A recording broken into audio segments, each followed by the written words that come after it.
All right, welcome everyone. We have our resident goblin going to be jumping in here in a second, going and freshening up. But anyway, welcome. Sorry, still have some poly stuff left over. Oh no, cannot have that.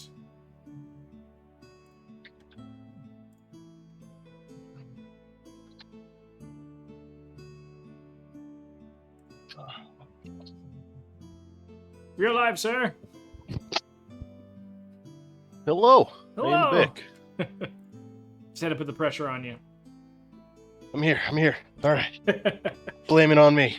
It's quite all right. No worries, no rush. It's a very loosey-goosey type of Nice. episode we've got today. Roll for insight. I got the name right twice. I just want to point that out. Hey, that is about 6 more times than I thought you would. We're both Navy brats, or not Navy brats, but squids, so we know math's not our strong suit. Yeah. But, nevertheless, I want to thank Earthamarsh / Chadra / whatever they may be for joining me tonight. Group 2, so for anyone who's been following along with the main group for however long we've been streaming now, Group 2 was part of the stream for a while, and it was a strictly Sunday group, 1 session a week. And unfortunately, due to time constraints and people's schedules, just like most D&D groups, it eventually becomes the downfall of us all, and we had to sort of nix it. No pun intended. That was good. Val, you're being really nice by saying that Chadra used to have a really jacked up schedule, and it was hard for me to keep up with everything. And because I got a real person job that I eventually lost, they needed me for with no sleep deprivation. Those needy bastards. Oh, those people. I mean, do you even want to work for those type of people? I mean, I did because they were writing me a check. Well, that's the only time you do want to work for them. But nevertheless, so Group 2 went the way of most D&D groups, and for context's sake, Group 2 also had not quite a TPK, but came to a moment in the game where everyone sort of just agreed that it'd be better to either start a new campaign or at least use new characters. So I came up with a new time frame, a different continent that was already created, and we just started a brand new campaign there. Started everyone out pretty. Do we start level 1 or do we start somewhere a little higher? I thought we started at 3. 3 sounds right. So starting yeah, because I don't think I started you guys directly. Yeah, because I think one we all agreed that 1's kind of a nightmare normally. Yeah. So everyone started at level 3 and joined in. And unfortunately, after the campaign started, we started to have problem with player retention. And as soon as one person came into the group, one person left, or right before the other, and it just became a little bit of a problem. And so with that, and the schedules now becoming a problem, we just decided to stop it for now, with hopes of coming back to it. Now, with the possibility of coming back to Group 2, as it's been deemed. Yes. A new sort of idea has cropped up. Not just because of... It has been a while since we played, and sort of trying to pick up exactly where we left off would be sort of a nightmare.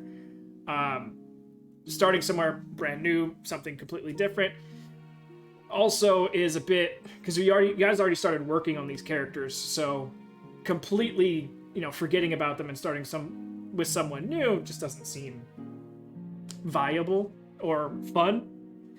And so coming up with a middle ground, we're going to keep the same characters, but we are going to retcon some stuff, and I am going to take the group as they are.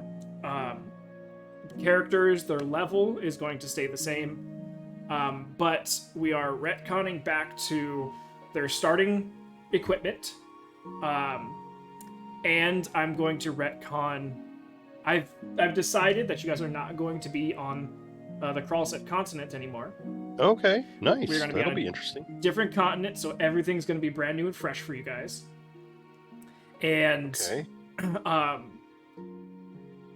The mechanics are going to work somewhat drastically different. And we've talked about that a little bit already, but we can dip down more into it right now. Mhm. But everyone seems on board. Everyone seems semi-excited to get back to these characters that they've had to abandon for a bit. But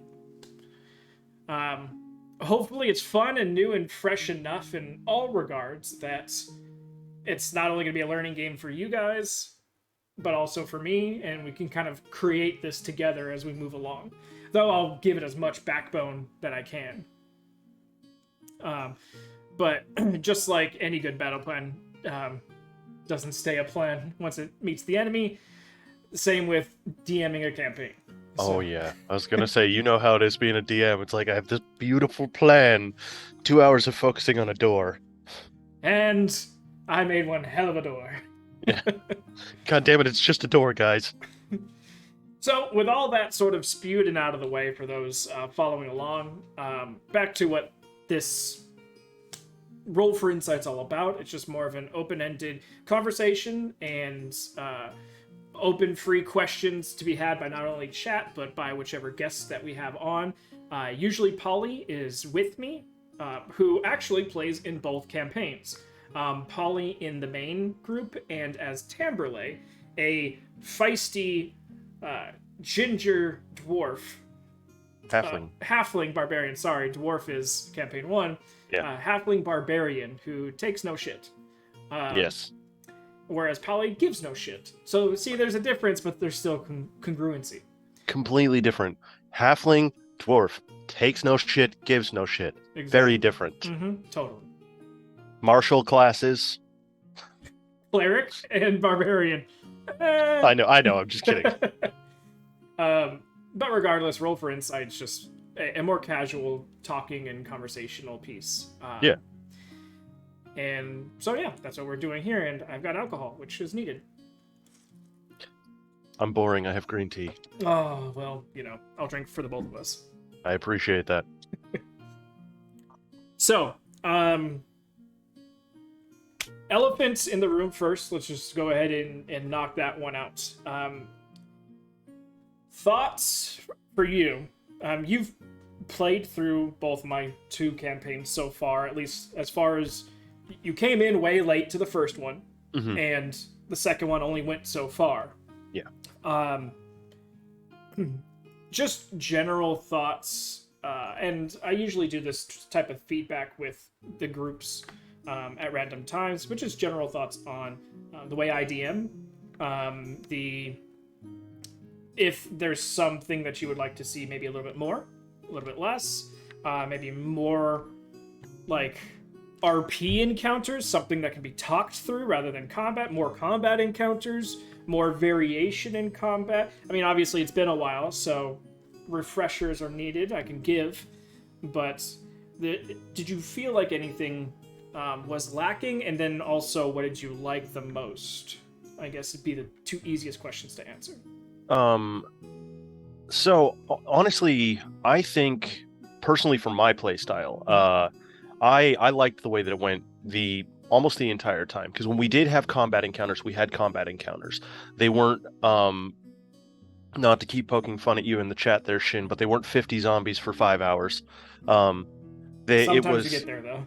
Right, and there were times with the bad decisions at the very least, where we were like, hey, we're gonna go and do this thing, and then there were zombies, and then there were more zombies, and then there were these flaming skulls, and then there were more of these things, and it was like, wow, we're really not doing great, guys, and we left, and we made a tactical retreat, and like that was a valid option. It was actually a encouraged valid option, a subtly encouraged, but the further it went, the less subtle it got. Yeah, and then but then there's other times where like even when we should have heeded warnings, we didn't. In campaign 1, which is what led to campaign 2, we like you have this really good way of keeping the party entertained enough, like with RP interactions and just interacting with each other, especially early on when we're building the party, which gives us a chance to build that camaraderie, that reason that we're together and all that stuff. And it's a really happy balance of the two, because once you as a DM, I know I can tell, and because when I would DM, I would feel it too, where like if you do like too many RP sessions in a row, you start to see it in your group, and your group's kind of like, I want to hit something with a fucking sword. Tamerlane. Yeah. And so then you're like, all right, we need to go. But you don't want it to get to that point of when it's like, all right, guys, like, let's go this way, like neon sign pointing to bad guys over here. But like you have a good way of nudging people in the right direction, keeping the story moving along without letting us feel like we're getting railroaded. Like you could have very easily in campaign 1 with you could have very easily railroaded us not into going into that ice cavern where we ultimately met our demise. I mean, I kind of did a little bit the first time. You tried real hard, but we're stupid. We're real stupid. Yeah. Like, real stupid. The Valkyries were like, all right, give us your shit because you're not coming back out alive. It was literally, you did everything you possibly could, and then like once we got in there, we're like, fuck, this was a bad idea. So I know Polly's not here, but I feel Polly dying inside a little bit. Oh yeah, I know. I hear a sarcastic French cat in the background too. What? I wanted to touch the crystal. Yeah. I wanted to drink me deep inside of me. Unfortunately, yes. But anything that you maybe not think are lacking, but that you would like change in a certain direction. I mean, as a player, I can critique anything, you know. Yeah. But I also have the ability to see where, like, because there've been times like where I've tried to RP something, and because I was like, oh, I bet you I can like finagle this some way, shape, or form, and then you kind of like dismissed that because I could and at the time, like as a player, it's kind of like, well, fuck, I would have liked to have rolled for that, but then I realized like, oh no, you're trying to keep the story moving, and this is much better than me going on another 25 minutes of just harassing random NPC. So like it's you're hurting cats, what you're doing. Well, I mean, any DM feels that way. Yeah, and so like yeah, sometimes like honestly it's well enough that like it doesn't happen often enough where you have to do that kind of a thing. So I can't like I'm not missing anything. I would say you've done a real good job of keeping it very well balanced. Appreciate that. Yeah, because you know, and I'll probably send you guys out, maybe not a straight up survey, but a few questions like that of, hey, from the time that we were out, what's something what's something that you would like change, or well, I mean, the mayor was this completely other thing. Yeah. But a sort of just like this is the time to gripe. If you guys want to gripe about anything, gripe now, so I know as I make this next campaign, so I can keep that in mind when creating, not saying I'm going to kowtow to any gripe specifically, but that I can always keep it in mind that maybe that person wants to, you know, hit the rave in every town, or, you know, be able to haggle a little bit more, or whatever the case may be. It could be something small or something large, like I need combat every 4 sessions or else I'm going to blow my brains out or something, you know. That situation, some people are gung-ho, I need combat, or else I lose my interest. And so it's just, I'll send that to you guys closer and closer we get to actually campaign implementation. Just so I know. Okay, so is there anything that you want to ask me straight up and beforehand, before we get into some of this mechanics stuff?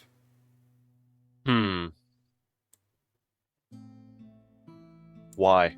Just why? How are you? How are you doing, Val? Oh my god, I don't get asked this question. I don't even know. How do I... I'm good.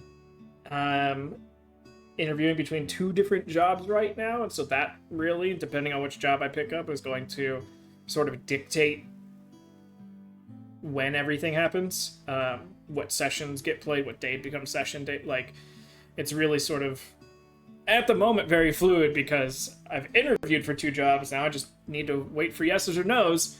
Yeah. One is basically guaranteed. And if that happens, then it's going to kind of be an interesting all over the place questions of what's going to happen, because it's an overnight job, Sunday, Monday, Tuesday, Wednesday.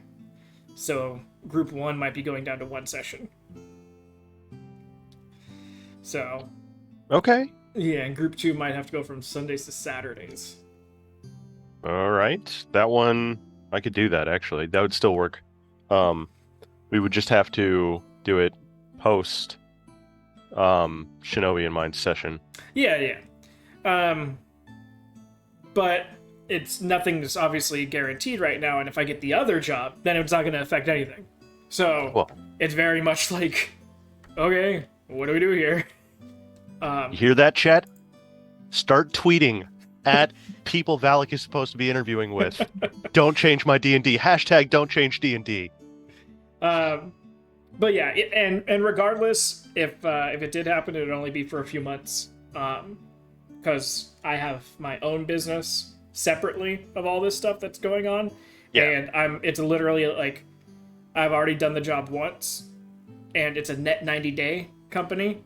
So Okay. I literally need to wait 3 months till I start getting paid. Yeah. And then I could just be like, all right, deuces. So it's literally just money until money comes in. Yeah. But other than that, I'm fine. Just not trying to make stuff for this campaign and campaign 2 and trying to get all the stuff for Twitch done. And Yeah. I'm right there with you. I'm not at the affiliate level, but like I've got people like, you know, I'm slowly building my channel. You've been through the grind, yeah, obviously.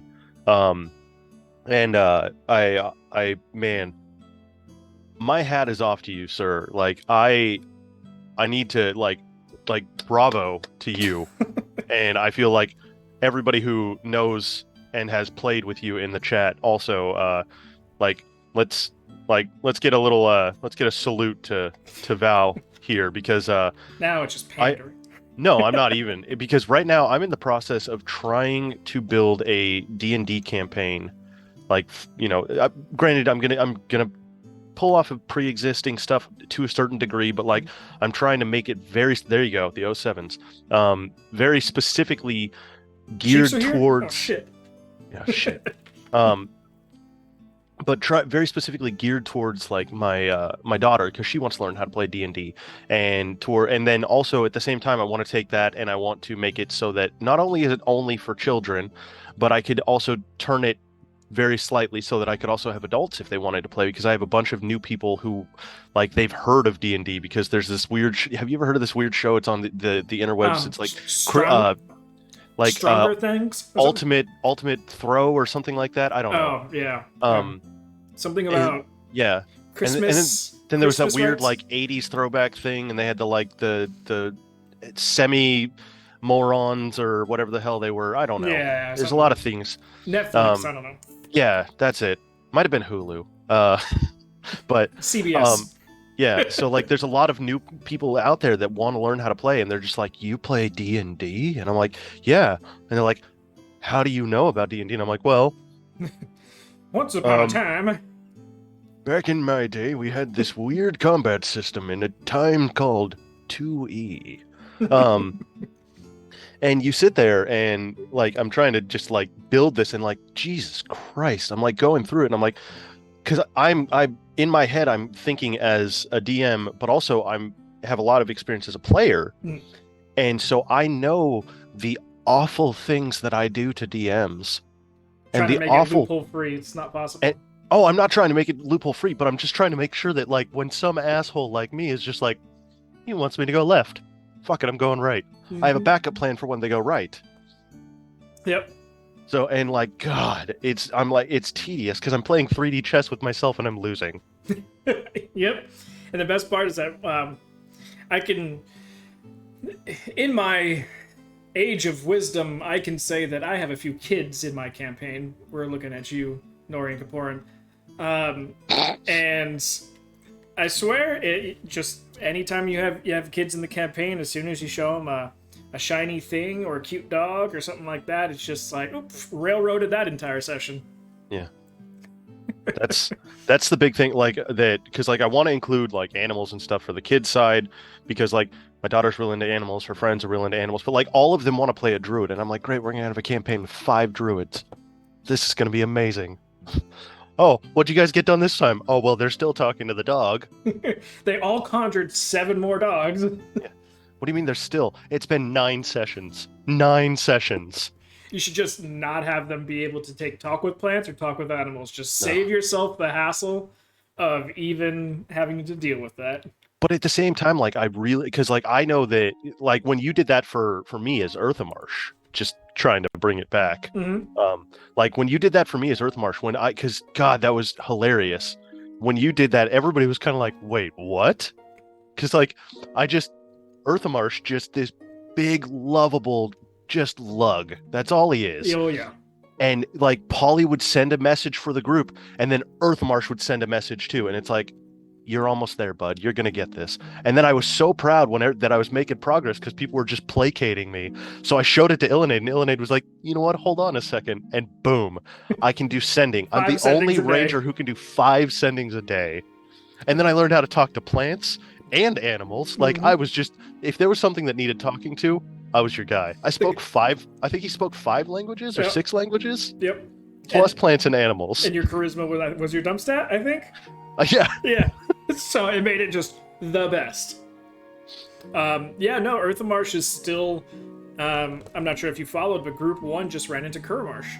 Oh, nice. And Kurmarsh and Polly had a sit down and were just like, oh my god, Earthamarsh and his fucking sendings. Yeah. He just sits there and burns them all on you at once, and he won't let you respond. I try to yell, I'm shitting, but he just keeps going, and I just have to sit there and listen to 125 words while on the toilet. Yeah, that tracks. Oh yeah. It's like when your grandma learns how to text. Oh yeah, just constantly, and doesn't understand that, there's a space bar. You don't have to hit send for each sentence, and it's just like ding, ding, ding. Or like when your grandma learns FaceTime and she's got the camera all the way up and can you see me? Can you see me? Are you there? Grandma, I can see your pores. Stop it. But yeah, so I appreciate that, and yeah, campaigns are a lot, but I guess I've talked about this in the past. It's sort of a blessing and a curse. I jumped in as a player initially, just hunting for games online on D&D Beyond, and not sponsored. And should be. We're willing to take the sponsorship. We're willing to work. I mean, we could negotiate a deal.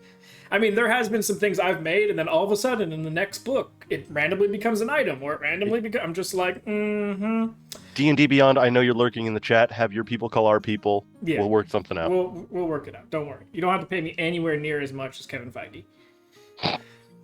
Close. We'll see. I can put the whole universes all there together for you. Don't worry. But yeah, it is a blessing and a curse that the first campaigns I joined just I didn't vibe with the players that I was with. No one really, like, there was no connection on any front, on the DM front, on the players front, on the campaign front, and so I think I joined 3, and I was just like, you know what? Let me do it. I had told you my horror stories of hunting for groups. Yeah. So since then, I've always been a storyteller and, actor and not quite much a screenwriter, but a director. So I've at least got always keep the overall scope in mind type of mindset. Yeah. And so, like, even if you narrow it down to, okay, they're going into this town, I keep everything in the town that's going on in the back of my head. Like, okay, like, technically right now there's a black market deal going down in the sewer, and this is going on, and that's going on. And it's like, and if they run into it, or they run into the guards, or they run into the people who are on the way to that, and they're in a rush, they might come off as rude if they ultimately talk to the person who has their head down and is walking without making eye contact, because they're gonna do that. Yeah. So it is a lot. But luckily I pretty much come from a forever DM background, and Yeah. it's hardcore, just drilled into my head now. Always the bridesmaid, never the bride. Yeah, if this is any of the case, I'm always the mother-in-law and everything. Right? But Yeah, I started to fall into that same thing. Like, before I found your group, I was in the process of starting to write a campaign. okay. And then I found your guys' group, and I was like, all right, I guess I'll give it a shot. It's probably gonna be a bunch of like weirdos, just like the last groups that I've had, and it's gonna be pure chaos, and like nobody's gonna know anything, and like the DM's gonna be like, oh, well, you roll a D39 for your longsword, and I'm like, 8. He's like, oh, D8, thanks. I'm at 1 minus 9 from 9. Yeah. Thing 9. But then like I got to your group and I was like, okay, I'll give it a shot. And then there were a couple of things that you did slightly different, like but it wasn't anything drastic, and it was stuff that, like, when you did it, it made perfect sense as to why it was done that way. And I was like, oh, this is clearly somebody who has played D&D for longer than the last session. And so, like, that helped a lot. And I was like, okay, so then that made me want to come back again. And when I came back again, like, and also, you know, getting to come in at the same time as Polly, and Polly and I, like, talked a little bit, but not a ton, just a little bit. And we kind of worked our backstories together a little. And then just right when we started talking, we started RPing, like, it just instantly clicked. It instantly connected. The rest of the group was just like good enough player wise and character wise that they were able to just bring in these 2 new people and incorporate them somehow, but not like immediately enforced. Like, they brought us in, but they were kind of like, who are these weirdos at first? And Vinny was like the perfect transition between the 2, like, of bringing us back to the other 2, because like Vinny was just this, like, Vinny was Vinny. I don't need to say anything else. Vinny is Vinny. There is no descriptors or definition needed. It was just awesome. And then when I found you guys, I was like, oh my god, this is the D&D I remember doing. Like, when I used to play in real life with other human beings before this was a thing, and like, you would either play with your friends in their basement or garage or whatever random room with the lights off, thinking you were the coolest people in the world while you were in that room, but not wanting anyone to know that you played this game outside of this room, because otherwise, like, that's the end of your social life. Yeah. At least that's how it was, like, at my school. Yeah. And like Chin, who, you know, Valis, who is Which not will not be French. So just putting it out there. He and I have been friends for right around 2 decades. And so that's 20 years for anybody at home who doesn't know how numbers and words work. Don't worry, we support you too. Yeah, and French has been banned. No. In certain cases, we'll allow it. Yeah, just not for Valis. Yeah, just not Valis. But we both played D&D and tried to find D&D games and stuff like that when we were in high school, but neither one of us knew that the other played D&D. Like, he didn't find out I played D&D until I told him about your campaign. And he was like, what the hell, bro? How come you didn't tell me you played D&D? And I was like, because I didn't want anyone to know I played D&D. Because I played football, and I played volleyball, and I played water polo. And also, like, when I got into drama my senior year, then it was like, if somebody found out I played D&D, they'd be like, oh, cool, it's like improv. Yeah. And I mean, then it would have been. Yeah, and then it would have been fine, but like, literally 20 years, this is a dude that, like, I hung out with every day. He stayed at my house for months on end. We went to concerts together. We played sports together. I gave him his first set of stitches in his head because when I split his head open with a tree branch riding dirt bikes. Good. Like, all kinds of stuff. And like this, we both played D&D like in secret, like it was this like dark shame. Yeah, I mean, with he had his first Christmas with me. Like, okay. It's wild. Yeah, no, but I mean, definitely back then it was still the whole religious zealotry behind it. Oh, yeah. I mean, I grew up with Catholic family, so I mean, I too, the acting and drama and the sports. So I mean, I played Magic, I played Yu-Gi-Oh, Oh yeah, Pokemon, I did all that shit. But that was all fine. yeah, that was all fine because it was mainstream. Yeah. But D&D was like back corner, Oh yeah. like devil worship. Yeah, like I think my grandmother would have been happier if I told her that like I was gay than if I would have told her I was playing D&D. Probably. But that was just unknowing. Luckily, I had some older cousins who. Also, I just want to elaborate real quick. That comment that I made, that is not an attack on anybody's sexuality. It's just in the early 90s when I'm talking about. It was very different. And religious grandparents, it was very different. So I'm making a joke, but I am not attacking anybody. I just want to be perfectly clear. Yeah. Oh yeah, no. But it was it was taboo. It was, thought of as a like anti-religious thing, and so when my cousins played it, that was a big problem. But I just sort of took notes, never got to play it because, it was my cousin's game, and I'd pull out one of the books and he's like, "What the fuck are you doing? Put that back!" And because he's trying to hide it, and so I never really got to play until it became a little bit more mainstream. And luckily, the virtual side of stuff I searched near, far, and wide for D&D games that I could actually physically go to, and it just was not happening. Yeah. Now they have like Adventures League, like pretty commonly. Mm-hmm. But so it's understandable. But now that we're in this great part of the world where no one gets judged just for playing a game, except for some of the games you play. But that's a different story that we won't get to in this session. Yeah, I play weird games. Yes, you do. I play weird games. I watch weird movies. Like, I got issues, man. That's why I love this.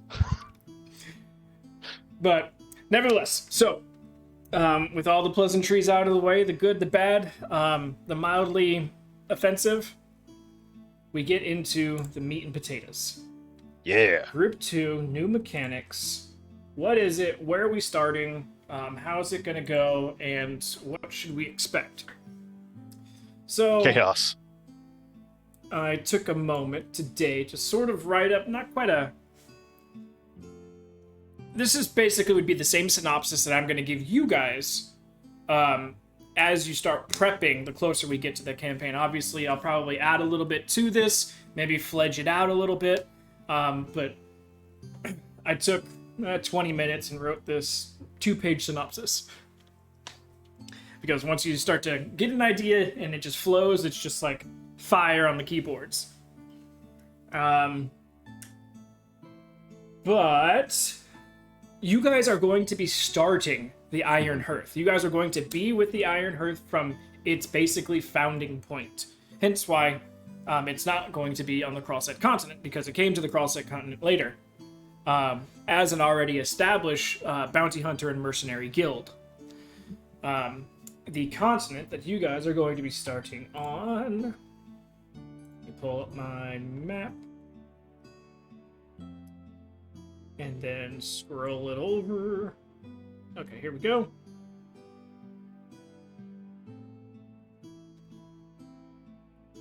So it is the Fesca continent. Fesca, okay.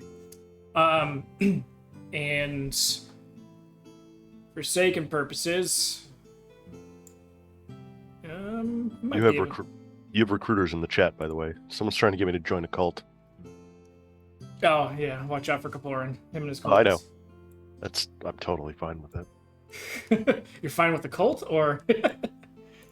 Let me see if I can bring up the world map real quick. My one of the things that I've always said is that I'm the only person who, I don't know if I would say that I'm not. It's not that I'm not too smart to get tricked into joining a cult. It's that I would probably just join because I'd be like, well, shit, it'd be a good story. So if you're looking at the stream right now, I have the world map up. See. And if you see where the Kralsek continent resides. Yeah. just below that continent connects to the other side of the map, because it's a globe. Yep. The one that has like Kranta and Nobri. Yeah. Okay. So yeah, Kranta, Vespek, Nobrai, and then on the other side, Koplok and Kisloa. Okay. That's the continent you guys are going to be starting on. And I've narrowed it down to either Kisloa or Koplok is going to be the countries that you guys are going to be starting in. Okay. Now, with this, you guys are basically starting the foundation of the Iron Hearth. And to go back to sort of my synopsis, there was originally 2 groups of the guild. They were part of the town's founding explorationary expedition. They were 2 separate mercenary crews that were paid for escorting through the wildlands. Let me move this over. Okay. The first crew was known as Nature's Wrath, and it is 3 furbolgs and 2 gnomes. The second group is known as Retribution Delivered, and it is headed by a Valkyrie. It's got 2 humans and 2 tritons. After the town was founded with these 2 groups, they became the basically town's guard and town security, as well as any of the traveling security for any caravans going to and from. As the town started to grow and more people started flocking into the settlement, this also attracted hunters of mostly beasts, but there are also thieves, bandits, and smugglers that are starting to get attracted to the largeness of this settlement as it starts to grow. Okay. As more individuals got brought into the fold of the town, an actual guard for the town was created. But this was pretty much made up of inexperienced individuals, just more men of fighting age men and women of fighting age that didn't have, you got it, there you go, that had muscle and had some skill in fighting, but not so much trade. So they had to do something, and all right, you go into the guard. Okay.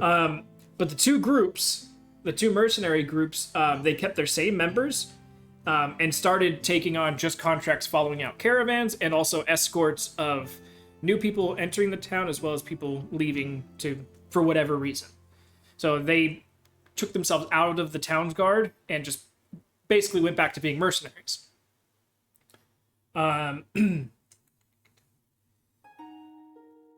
When the town started attracting talented trade good and merchants, there needed to be some sort of organization to the chaos that the settlement had been founded on and ran up to till then.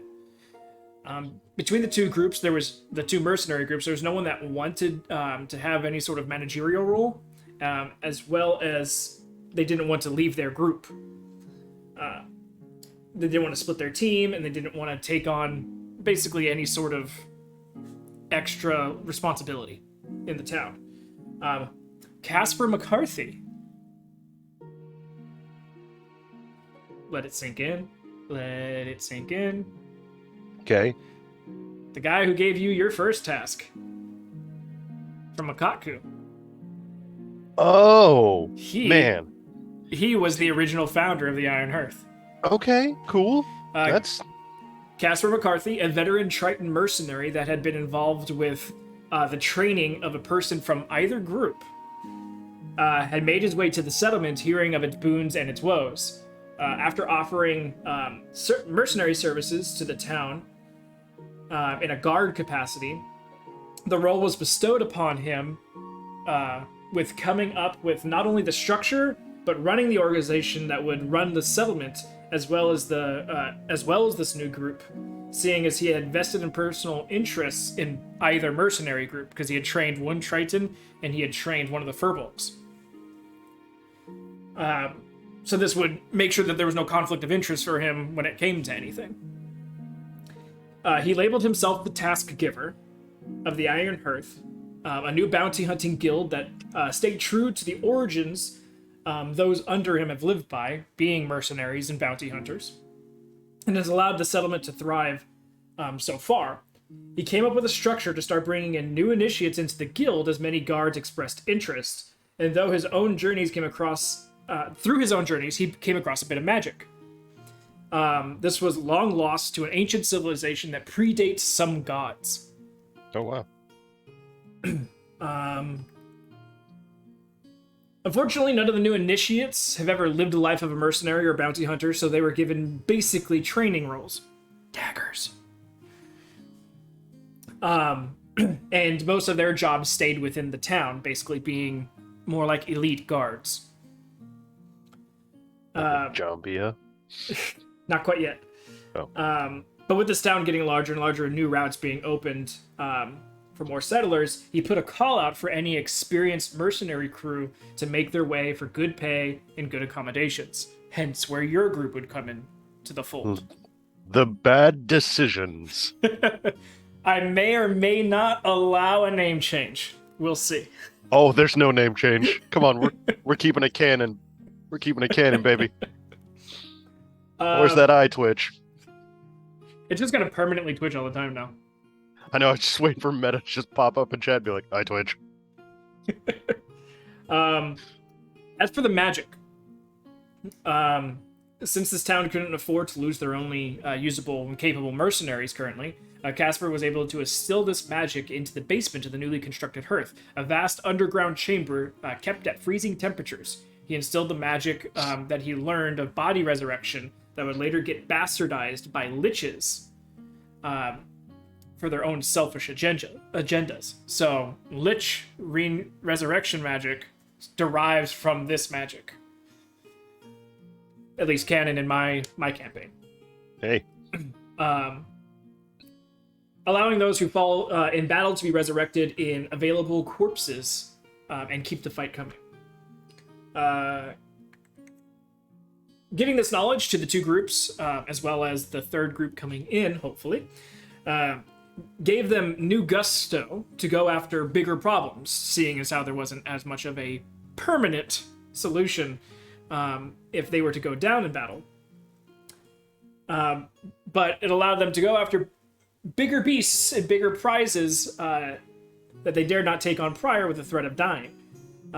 Successes and failures arose from this, and the limits of the magic were sussed out. So even Casper didn't know the extent of the magic until he actually put it into use, where that's where the first groups came. So now everything is sort of open and available. They know all the different extensions of this magic. And that's pretty much the end of the little synopsis. All right. But that brings us to the actual mechanics of it. So, each person can have one body assigned as their sole receptacle at a time, which means that if they were to die, that means going unconscious, 3 death saves, or the ability to do double HP damage past 0. Yeah. In any context where a person would, in D&D, would normally die in something like Revivify, Resurrection, Reincarnate, and anything like that would have to be used. The soul would immediately get sent back to the hearth and would get put into whatever body is relegated for that person. There's a ceremony that needs to get done with the body once it's fully prepped and prepared to basically claim it as your own. So it's not so much like your soul flies back and you just threw a body in there yesterday and it's good to go. And it's Okay. like, no, there's going to be a time period of 8 days, a full week, of this slow ceremony that allows you to have it as a backup. As far as the limitations on the body goes, 1, it has to be a large size or smaller.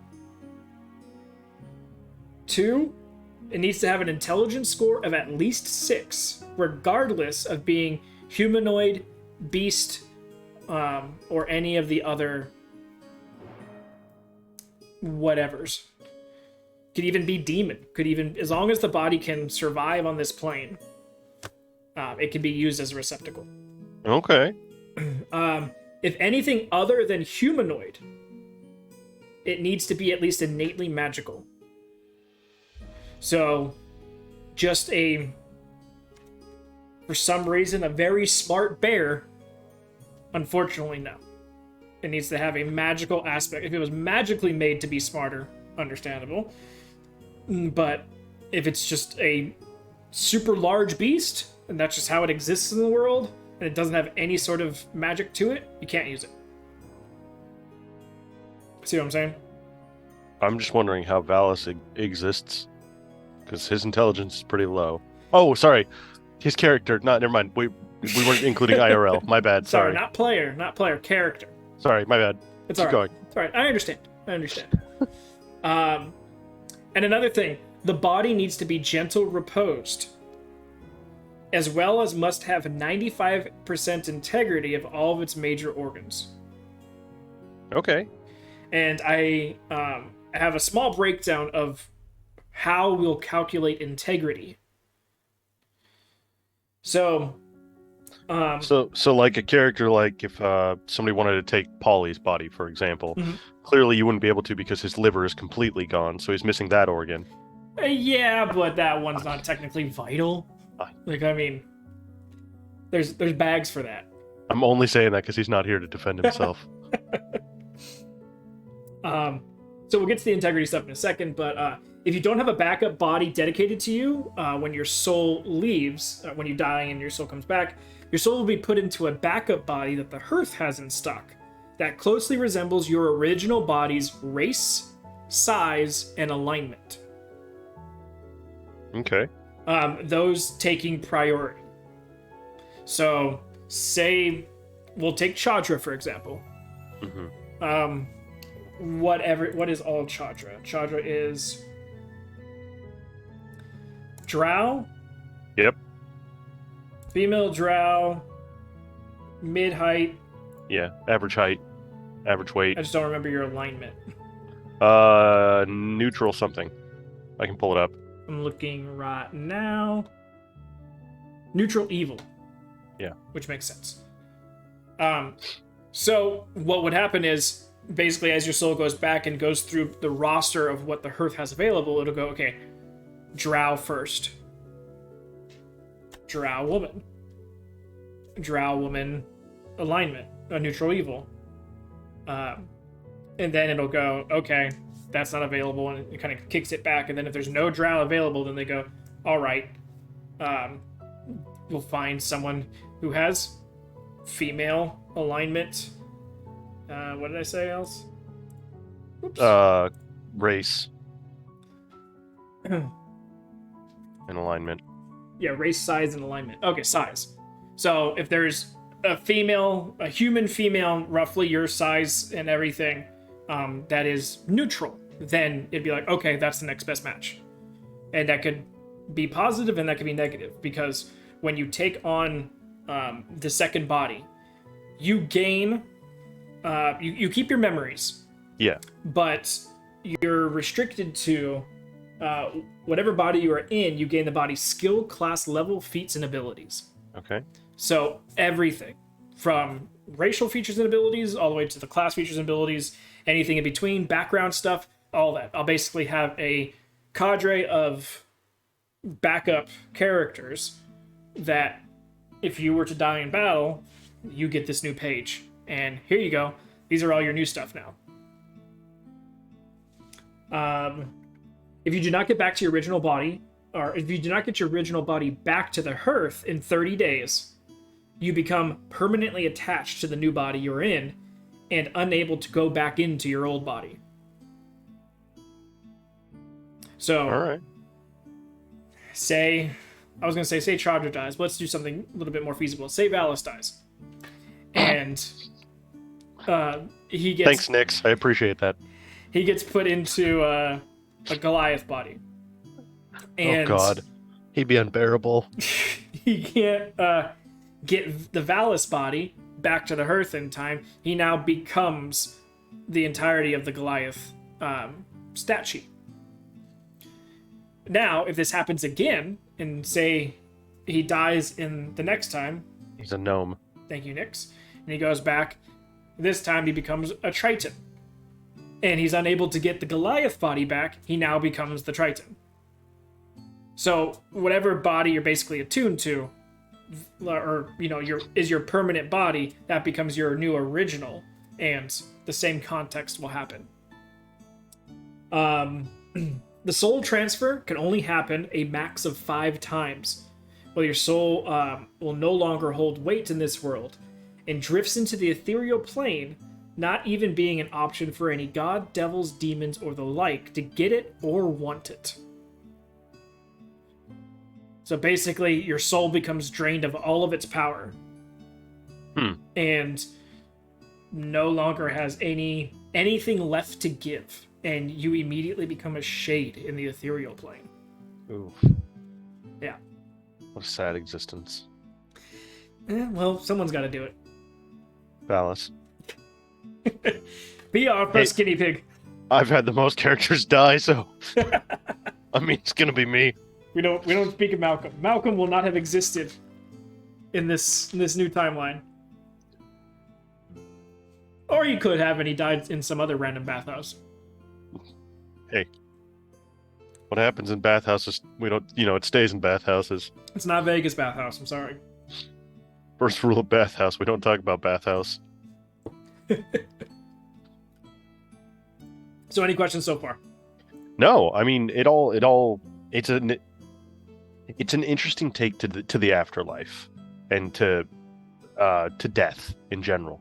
Yeah, I'm trying to make it, especially as we start. You guys are a smaller party, and currently you have no way of reviving, and I would hate for someone to have to feel like they have to multi-class, or they have to. I don't want to drive you guys to need to do something just for the sake of no one else wanting to do it. Yeah. Because right now you guys are Javelineer, Paladin, Bard. That might be changing, but Bard and Barbarian. So you really don't have a whole lot in the way of healing, resurrection, and revive, and healing, but there's still the threat of, the max 5 times. There's still the threat of death, technically. Yeah.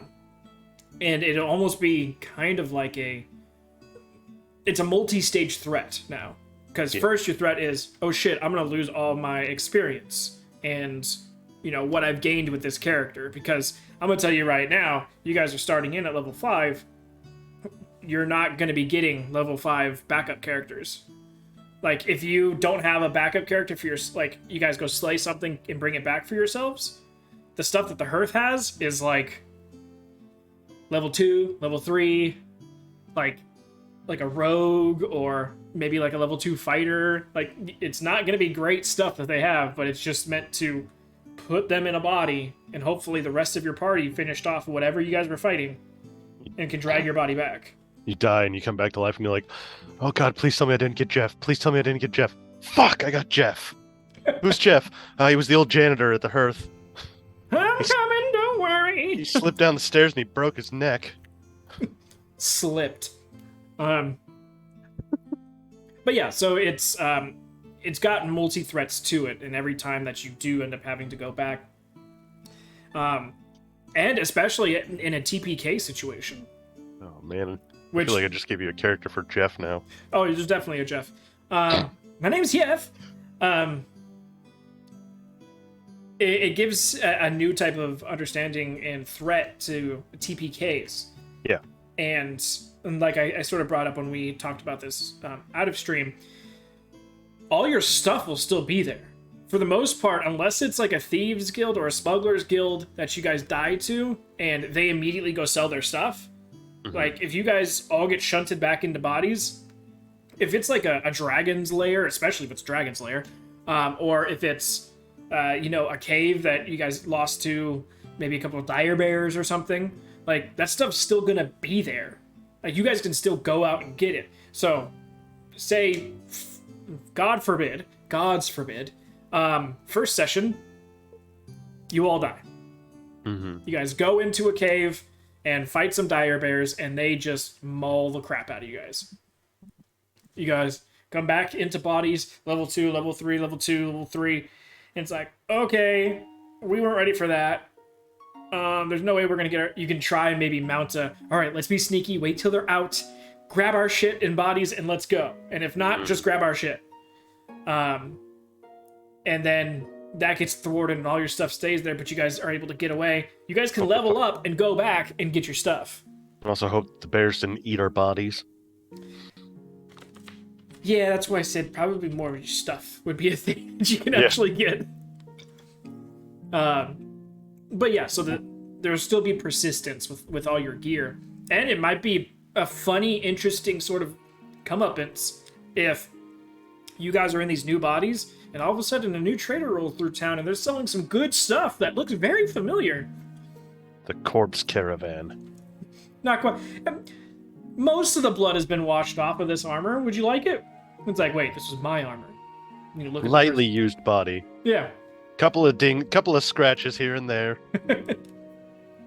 So it might also allow for some RP. It might allow for like, how the fuck did you get this? Like, and find out some stuff, and then immediately be able to be like, these guys are thieves. Like, they're bandits. We know it. We fought them. What do you mean 180 gold? He's missing a foot. Only part of the foot. No, he's got the heel. That's it. That's a foot, isn't it? He could step on it. It still provides some counterbalance. You're fine. All right, fine. Since he's missing the foot, we'll take off 15 gold. Make it 20. We got a deal. If it was Earth and Marsh, it'd be like, I'll give you 30 and make it a deal. Oh, if you want to take off 20, I'm gonna add 40. Sure. You drive a hard bargain. I mean, I can't argue with that. Literally, I should not. But so I'm trying to make it as fun but airtight as possible. Yeah. Giving you guys a little bit more leeway in playing what you want to play and how you want to play. But still having the death threat loom over, and more sort of like the video game threat of, oh my god, I died, I just lost all my shit. Like, now I'm starting out with a very rusty dagger and nothing. Not even leather armor. Fell in the lava with your diamond gear in Minecraft. All you got left is that wooden sword. Yep. Damn it. And there's a bunch of zombies down there to take care of. 50. But yeah, so like I said, it's pretty airtight. Casper with the other two groups have been able to figure out all the bounds of this, so there is no like, well, what if we tried to do this? And it's like, nope, that's the limit of this magic. Like, there is no... It is a hard cut and dry, black and white. Like, these are the limits. And trust me, we know because we've lost people. Okay. The other two mercenary groups are still going to be present and active, though their members may not resemble what they originally were. Okay. You guys will technically be the third mercenary guild coming into this, which they're starting you up at... They're starting you off at Jambia's. So that means Chadra's like a longsword then, right? Everyone's starting at the same. That is the part of the retcon that's going in. I know. And because they have a bunch of people who are vying to join, but they're green as grass, so they're starting them all off at Blades. And it'll sort of be a much tighter, much more closely, not narrated, but you guys are going to,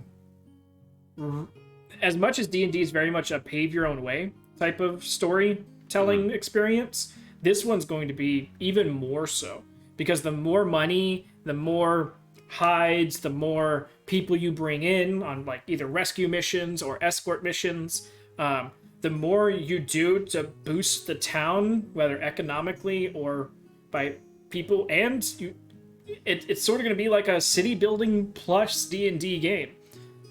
the more you inject back into the town, the bigger the town gets, the more you are have available too. So better smiths come into the world, better traders, better carpenters, which means that the hearth can get bigger, which means more mercenary guilds, more mercenary groups can be done, which means spreading further and further out. Better weapons and armor can start to be brought in and created. Then you can have magic shops start to open up. And so the more you guys bring back and then inject back into the town and do for the town, the bigger it gets, the more you have access to, which then will just start increasing your range further and further out. Because starting off is going to be a very tight map. I'm going to get a very detailed town map and then grow onto that as the town grows, respectively. We're going to fight the CD Underground, aren't we? You guys are the CD Underground. Look. Yeah, we are, probably. And being connected to basically this town's mayor, being like directly connected to it, it's much more of a not military run because there's no military, but you guys are sort of the military. You'll get access to many benefits, but you'll also be held with more respect and also more responsibility. Like people asking you to do something in the middle of the street and not expecting to have to pay for it, or being like, hey, help, something's, my horse has gone lame and the cart broke, like I need people to bring this stuff in. It's expected of you guys just to go and help rather than just be like, 10 gold. What? No. You guys are basically, I wouldn't say politicians, but politicians don't do shit. So basically you guys are like the firemen. Help me. Yeah. So there would be a lot more respect and responsibility, a tighter map, more involved RP with NPCs, more. I'm going to be doing deeper dives on these people and their, basically, their backstory, their family, their connections. Like, you guys are basically going to be building and growing this town alongside your own adventures. And so I hope that makes it at least a little bit more interesting, and you guys will basically draw the map as you start to go out. Mm-hmm. Some portions, the main routes that people come into the settlement, or that have been tracked and mapped by the other mercenary groups, that'll be on your map. But if you guys, say a new caravan came in and it's supposed to be 20 people, but only 3 people made it alive, and those people are messed up, and they go to Casper and say, hey, there are wild, some sort of boars out there that fucked up our entire caravan, killed pretty much everybody. We're not taking that job. You guys we have a bad track record with pigs. All right, giant snakes. Okay. No, wait. Yeah, snakes are okay. Spiders aren't. Nope. No spiders. No pigs. If it was Earth and Marsh, then it wouldn't be snakes either, because those oh yeah, snakes. I did almost get eaten by a snake. But bear saved you. Best horse. Mm-hmm. Damn, Polly. But yeah, so they'd be like, okay, where was it? Oh, well, we were traveling on this road, and we got attacked from the north. And you guys don't have that road mapped. It's like, all right, great. And now it becomes a find it adventure, and then a deal with it adventure. So it's very much Scooby-Dooing and then fighting. So it should be lots of fun. That'll be great. I like it. Sounds awesome to me. Like I'm always a fan of new mechanics when they're well thought out. Because I've played in enough situations where people included new mechanics, and I was like, oh, this was on the fly. You really didn't like. You just were like, yeah, sure, and then this too, and it's like you've given me far too much power. Yeah, no, I really try to overthink it. Yeah. Obviously, have to. I'm not gonna think of everything, but Yeah, and that's what we're here for, is to remind you of that. yeah, And you don't find think. the exact little small pinholes that I've left open, and I'm just like, son of a bitch. God damn it! It shouldn't have been a comma. It should have been a period. Damn brackets. But yeah. So Corparian, you get eaten by almost eaten by everything. It seems like. Sorry, I was just looking at the chat. I know. I'm trying to think. Snake, corrupted plant wolf, a plant, almost a worm. ... Yeah. Yeah. Yeah, he's up there. Followed right behind Nori. Whereas Kaporan almost gets eaten by stuff, Nori does. Nice. But nevertheless, I try to overthink the situation so that way, even if it does come to a hole in either my logic or anything, I at least know everything else. So if I do have to come up with something on the spot, I know how to make it work. So it's not breaking 5 other things. And that's just the way I work. Yeah. I like, and that's awesome. I mean, as you know, me as a player, not really a note taker. And so like that's something that I'm trying to get better about, because like as DM, trying to remember everything in improv, it really doesn't work. It's like, yeah, and then sure. So no, but like it all, like it's clearly stuff that like you had an idea of something that might work. You ran through the scenarios of how it could work, and then you found a happy median with the best of both worlds, where you were able to have you went through an engineering process. Basically, it's like somebody was like, we want to make this, and you were like, okay, realistically we can do it like this, and they're like, how about we meet right here, and you were like, okay, well, we can get it like more here, but we'll shoot for here. I can make it look like it's here, but it's actually over here. Yeah. So and that's awesome. Like I found more ways to break it than I did to fix it. Mega, between your highlights and Polly's notes, that is the only reason Earthamarsh ever knew anybody's name, which was almost never, and why Chadra knew almost no one's name except for when Polly would interject. Tamberley, yes, my apologies. So, or when you would interject with like, that's this person's name, and I was, yeah, you would know this. I'm not. I'm like, I start writing notes, and like, man, the first 10 minutes of session, I'm real great on those notes. I'm getting all the details and stuff, but then I'm like, man, I'm trying to think and breathe and RP and roll dice and shit. There's still bubble gum on the right there that I haven't even touched yet, because I haven't even been able to do that and all these other things. Man, and I just thought about something, and now I need to Google it at the same. Like, I'm doing too many things. I got to drop one thing, and notes is the first one to go every time. Someone else is doing it. That's your thought process on it. Yeah, I'm spoiled, is what it is. Because one of these times, like, they're just gonna be like, "No, I'm not taking notes," and then I'm like, Oh God, the one time Chadra goes and does something solo, yeah, and then it has to come back around and be like, yeah, what was that person's name? Gary? No, not even close. It doesn't even have those letters in his name. How did you come up with that? It was Charles. Where did you get Gary? Not even Charles. It was Tiffany. Yeah. Completely wrong. Seth. His name was Seth. Hey, that's still 4 letters. Something. Alright. So any questions about any of those mechanics? No. What about chat? Any questions on anything? You guys may have been saying something while I was talking, but I was trying to get it all out.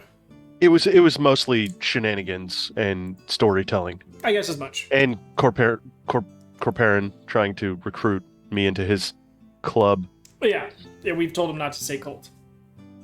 Oh. The other 4-letter C word. Club.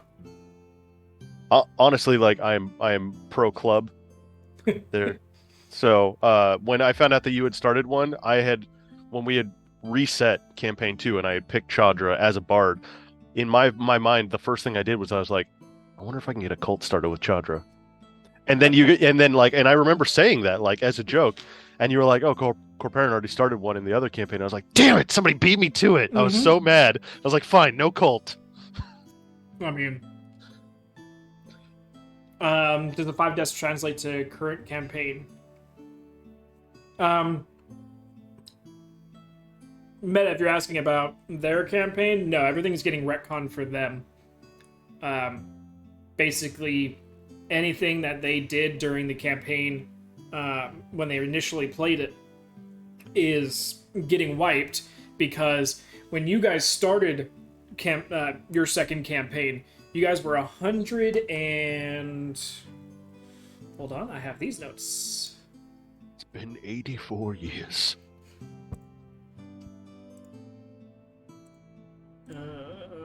Where is it? Yeah, no, like honestly, I as a person who like I rarely get attached to characters. Because like don't get me wrong, every character that I make, I have a great time. I love those characters. I find ways to make them like sometimes I'll make a character and I won't be enthused at first, but then like I'll find a way to make it so that I'm enthused. But like this kind of a mechanic where it's like I might die and then I have to take over the body of somebody else, but I still have the memories of this person, but I have this new skill set. Like that is going to be the best like scenario. Like it's like say Chandra dies and she comes back and all of a sudden Chandra's in like an 8'4" Goliath barbarian's body, and it's Chandra. Like my inner monologue is going to be Chandra, but I'm going to have to do this like outer monologue that's kind of like a grog type of thing. It's like, oh no, there's no way I would do something like that, please. You know, and like being this like prim and proper prissy person, this giant body, and like being very like needing to put on like extra robes and like being very modest about everything. Or you come out as a kobold or something. Yeah, or like come out as like a goblin, and she's just like, oh God, what is this? And like having to figure that like that's a whole new challenge that like I'm psyched for. Yeah. Like not that I'm gonna like go out and obviously like murder my character intentionally. But it's like that idea is just it's fun for me.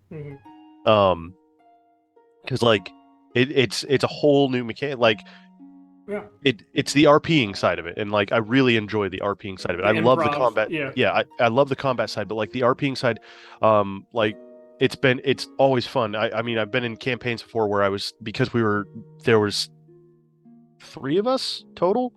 And the DM didn't want to run it with without at least 4 people. Okay.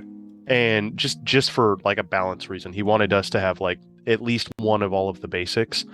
And like I was already the rogue and like being the face as the rogue in this campaign, and I basically it was the same character as Malcolm. It was this like swashbuckling, only without him being a swashbuckler, but he was this like very charismatic and like outgoing kind of person. He was very sarcastic and just like did his own thing, and boy was he fucking lucky. And one of the trademarks of every character I do is I always give them animal handling. I always try and find a way to get them like that specialization in animal handling. Okay. And it's just I don't know why, it's just something that for me in my head I'm like it's just my mark. And like I did some things where like I probably should have been murdered by an animal with that character, but for some reason he just got lucky because I have that one random skill that doesn't work with anything else. That's what you do it for. And then but the second character that I made was the polar opposite of Malcolm. If you took Malcolm and you turned him into lawful good paladin of the light. Okay. That's chaste and like doesn't partake in shenanigans. He's very by the book. And at one point I got put into this uncomfortable situation where somebody tried like but farther. Yeah. But like at one point somebody tried to like force me into an encounter with a prostitute as this character, Michael Lightbringer was his name. Okay. And like they basically she was like real pushy, and like the DM was playing her like real pushy, and like she had basically like cornered me in my room. I cast a spell, blew a hole in the floor of the room, jumped down, set my sack of gold, and apologized to the innkeeper before walking out the door. And everybody's like, we might have gone a little too far. And then like my other character, my Malcolm like character was like, yeah, you fucking think, you morons. When you just walk out the door, not today, Satan. Yeah, basically, and like that's exactly what he did. He left and he went to the temple. I need a religious bath. Yeah, Yeah. But yeah, no, yes, it's definitely gonna probably push people's improv to a little bit. yeah, Those who may not be as fluent with it as a few of us other ones are. But it should be fun in that regards, like because you do have your memories, so you can always you play the character the same. You just have a completely different outward experience. Whatever the word is, you look different, you are different, yeah, except from what you remember and how you think. So it's like, well, how do I marry these two? And allows people to, play with different voices. And yeah. I'm gonna basically have a list of 20 backup characters, and when a person gets sent back, if they don't have a body themselves, I'm gonna roll a dice, and whatever one it lands on, that's who you guys get. And it's gonna be like really fun because like in my mind, like I see this idea and like to some like for some people I can understand them like because I've played in campaigns where people are like married to their characters and I understand that completely. And like if something happened to their character, that would be devastating to them. And like for those people, like me as a player in this kind of situation, I'd be like, we have 30 days to get that body back. We need to go now. Mm-hmm. And it's like go and get that body as soon as possible so that they can get their player back, their character back. Whereas like me as a player, it's like Chandra wakes up and she's in a body and she's her face feels different. Like, she realizes she has a beard and she's like a dwarf or something like that. And it's like at some point in time, like we're gonna be going and like I'm gonna be like playing Chandra and I'm gonna be like, all of a sudden I have a strange hankering for tobacco. I really need to get a pipe. Yeah.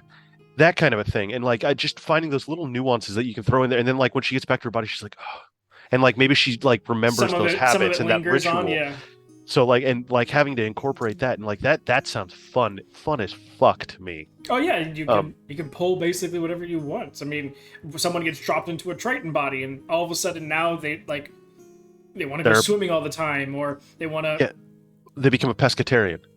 Yeah, something stupid like that. Like I have a real hankering for fish all the time.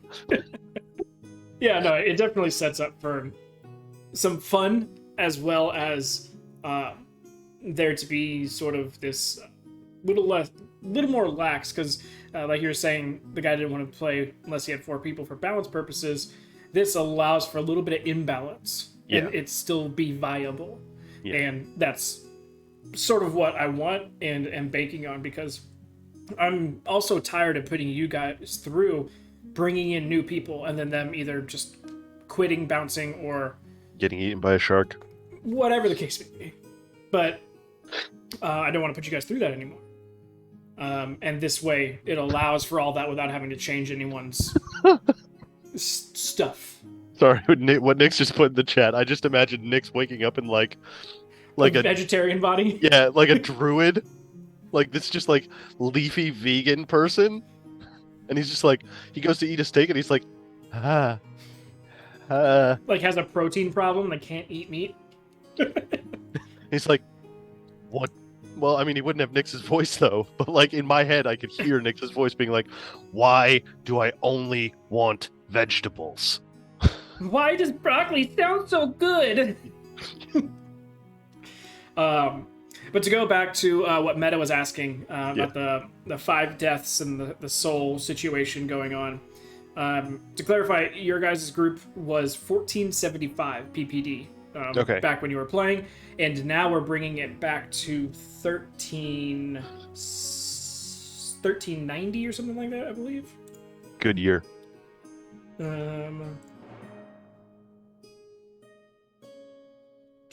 But yeah, so it's only going to be about 30 to 40 years ahead or past the current timeline of Group 1. And because of that, that's why a lot of heavy retconning needs to happen for your guys' group. So nothing that you guys bought, traded, or technically did in your campaign would have any effect into this campaign because not only the time difference, but also character difference in what we've got going on, and some of the backstory stuff is going to have to change because of other things that have gone on in the world canonly, to get us to this location because of Group 1's fuck-ups. Thanks, guys. I won't say doings, it's just more fuck-ups. But nevertheless, as far meta for you as Group 1 goes, that's why I've been pushing such a hard implementation, and Group 2 has dealt with this too, on getting revived multiple times has more and more detrimental effects, as well as the DC getting higher and higher because there's less soul charge to bring back. That's a good... Sorry, once you finish this, I have a question that I just thought of. Yeah, and the same concept goes for the unconscious state. The more and more time you guys go unconscious in a battle and keep getting brought back up, the more and more detrimental effect it has on your body. So it's sort of a precursor to the same thing that happens to your souls. The more and more time your soul gets brought back, the higher and higher DC goes to bring you back. And that's why, besides Revivify, all the other resurrection type magics require rolls. Because it's not so much... Revivify is almost like an immediate thing, so your soul hasn't had a chance to go anywhere yet. Yeah. But everything else has been it's been time. The soul has either been collected by gods, moved into the ethereal plane, is currently being fought. Like, there's a bunch of things going on outside of, just you guys having to get a body back and do this thing. So that's why doing that, and that's why most of these spells always say if the soul is willing. Yeah. Because if something like a cleric dies and their soul is with their god, and they're happy, or a paladin, it's going to be very hard to convince a soul to come back. So we're talking like, if I made everyone do a check, we're going to have an average of 20 plus. Yeah. Just to connect. And then even then, I'll ask the character, like, would you come back with what you've heard? And we technically pretty much did that with the last time Bryn in Group 1 died. Well, not the last time. The time where she had a choice and Illinade was going to bring her back. She had a choice of staying or going. And the only reason she decided to come back is because she had people outside that still needed her. Like, Illinade sort of bridged the gap of being, like, having to do any checks because he was her god. And it's like, yo, you're here. Like, it can all be over. Don't worry. No one judges you for anything that you've done, and you're going to live the rest of your time basically with your family. So you can choose whether or not I can bring you back, but you can choose. And she was like, the only reason I chose was because of the people that still needed me. Whereas if that wasn't the case, she would have stayed. So yes, the reviving the soul constantly, it takes its effects. I haven't had to tell you guys about it because no one's kind of gotten there yet. But it should have been understood with the DC raising every time. You had a question? Yeah, so I think I already know the answer, but it was kind of like casually mentioned in chat with some of the Group 2 folk.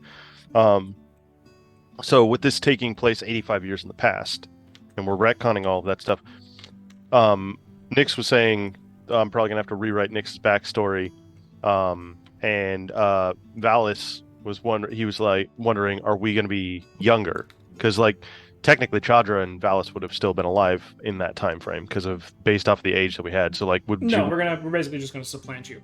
Yeah, that's what I figured. Yeah. So you guys are good. And another thing with me pulling you guys out of the Kraltic continent, most of your backstory can stay. Yeah.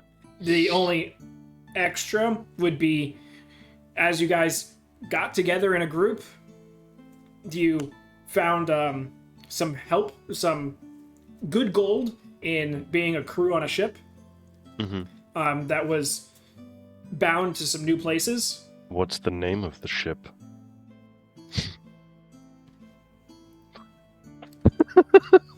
I know what you want.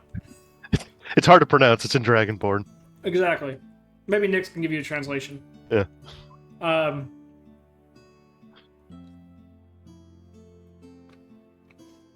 Well, the majority of it can still stick. Yeah.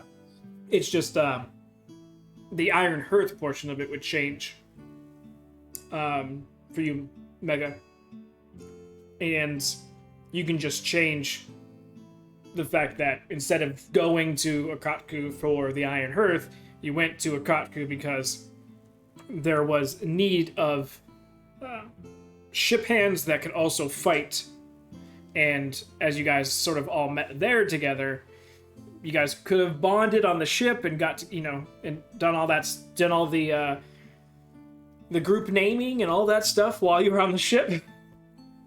And you guys basically just get dropped off in this new country that there will be a couple sediments that you guys would have initially hit. And then from there, you would have seen the posting for the need of talented mercenary groups. And that's when you guys can be like, well, if they're paying good, we don't have anything else to do. Might as well go down there and see what's going on. Yeah.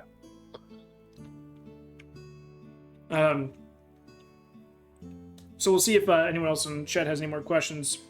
But onto the chat, bring it on. Integrity, the integrity mechanic.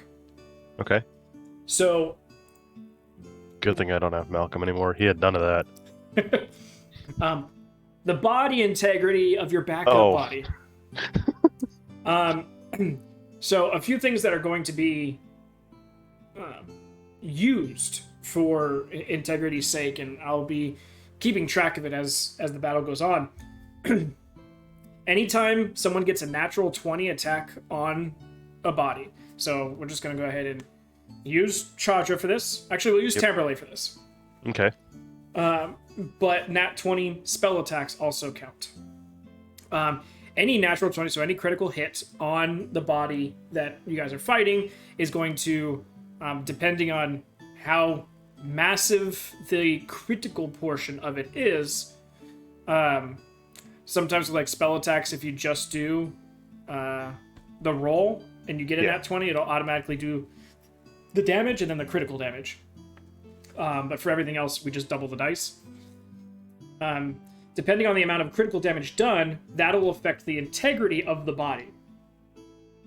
So, say Tamberlay takes her axe, nat 20s on a hit, and ends up doing 40 damage, where she should have only done like 20. I'll probably take that and half it and use that as a percentage. She just knocked off 10% of viability for that body. Okay. Any damage done over unconsciousness. So, if this guy's on 1 HP and Tamberlay again comes up and whacks him for 30 damage, then that's going to be 29 damage, halved to 15%. She just did 15% integrity damage to the body. Okay. Anytime that the body or the person that you're fighting nat 1s an attack, just like I've done with you guys, nat 1s have just as negative an effect as nat 20s have a positive effect. Yeah. Whereas you guys can, Tamberlay gets a nat 20, she cleaves it into this dude's chest and like cracks the armor, and now his AC's down 2 points. Yeah. If this guy goes to swing with his saber and gets a nat 1, ends up basically shanking himself in the process, like deflecting off her armor, and it rebounds into him. Slides down right into his leg or something. Yeah. And not only would he get damage, but then I would 1/4 of that damage. Or like, say he's got a buddy who nat 1 and then missed and hit him with it. I would 1/4 whatever damage that was and use that as a percentage. So say he did 20 damage, 5% integrity damage. And then damage over time effects. And this is going to have to be the big one, especially if you do end up switching classes like we've talked about. Mm-hmm. Things like anything that puts damage over time or damage over turn. Heat metal, some acid stuff. Yep. Things that would do damage the longer you stay in it. Like what's Spirit guardians. Yeah, stuff like that. Anything like that will constantly burn into the integrity of the body. Or the what is the swords? Swords of Revealing Light? Nope. It's like this. It's a Blade wall Ward? of. Yeah, it's something Oh, like that. oh yeah. It's like a spinning wall of swords and death. I did as you. Yeah. Against your team when you guys were over. Yeah. That was a good one. Yeah, that'd be a good one to chop up a body. Yeah. But that's where it's really going to come into effect is when, you guys are fighting something, and if none of you guys sort of voice your opinion, like, I want that body, like, don't fuck it up. Yeah, because, I guess maybe not. Maybe that wouldn't be the greatest of ideas, because, Chadra uses a rapier. So, a rapier clearly is going to do significantly less damage than, say, a slashing weapon, because it's more of a piercing weapon. If you pierce the heart, that's a problem. Yeah, exactly. Not going to do you a lot of good if, you revivify and then find out that you've got a, centimeter hole on both sides of your heart. Mm-hmm. It's like, hey, I'm alive. But see, the only time that she would do that is if she got a nat 20 on her attack. So That's how I sort of gauge it. Regular attacks, you're basically just sort of beating up and getting the little gaps in the armor here and there, and that's how you're doing your damage. So, I guess my only question that mechanic-wise for possibly this would be, say, if I, as Chadra, if I were to, say, kill somebody and I accidentally, critted and bam, sword straight through the heart on him, if I didn't crit them to a point of where, I knew they were dead instantly, they were kind of in that, 3 death saves roll. I know that technically enemies don't have the 3 death saves part, but if it was shortly after that, I fucking stabbed him, I was like, oh crap, that was a little bit too much, and I went over there and I tried to heal him. Mm-hmm. Would that be something that you could do, or would that be as if you would have healed your party mate and bring them back to life, is the question. Could you heal damage to a corpse? Yeah, unfortunately you can't. Okay. Because once it's a corpse, and no longer has any sort of. That's why when someone misses their death saves, you can't heal them. I mean, you can. Or if say the way that you killed him was you stabbed him right through the femoral artery, and for a fact if I come back in this body, my leg I'm gonna bleed to death clearly. Yeah. If I was well shit, before I take it back, I kind of dig around in there a little bit and I do some I might mess up the muscle a little bit, or there's maybe I roll really well. If you want to try and fix the body up while in battle, in the battlefield, there's definitely going to be some medicine checks done where you can try and cover up some stuff. So, because like I said, the only way that the body will be viable is if it's gentle reposed. Yeah, and you you wouldn't be able to clearly. These are all thoughts that come to my head that just because I have thoughts that I think I know the answer to, but I'm going to ask them out loud anyways. If hypothetically, if there was a necromancer. And you were oh, I'm gonna use this body here, and the necromancer was I'm gonna use this body and turn that body into a zombie. You're well, shit. I'm guessing you don't get that body anymore.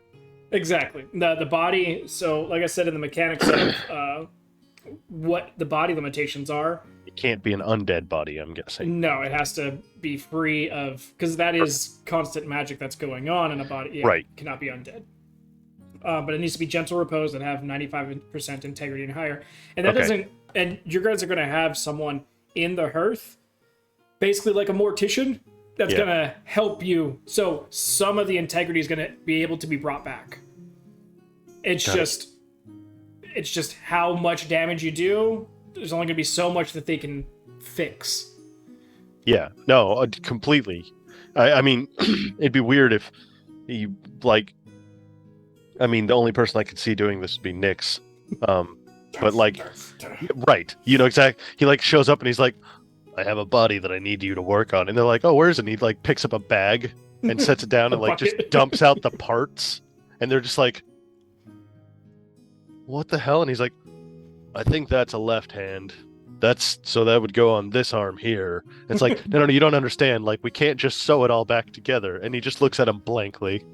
Not because he's an idiot, but he's but I thought you guys do the body repair. I need more to work with. There's no head in here. And he like pulls out a chunk of skull and sets it down, and they're like, With an obvious axe cleave through it. yeah. But yeah, so the mortician that's going to be working at the hearth will be able to, depending on the situation, during the ceremony of the 8 days, the mortician is working on the body with it.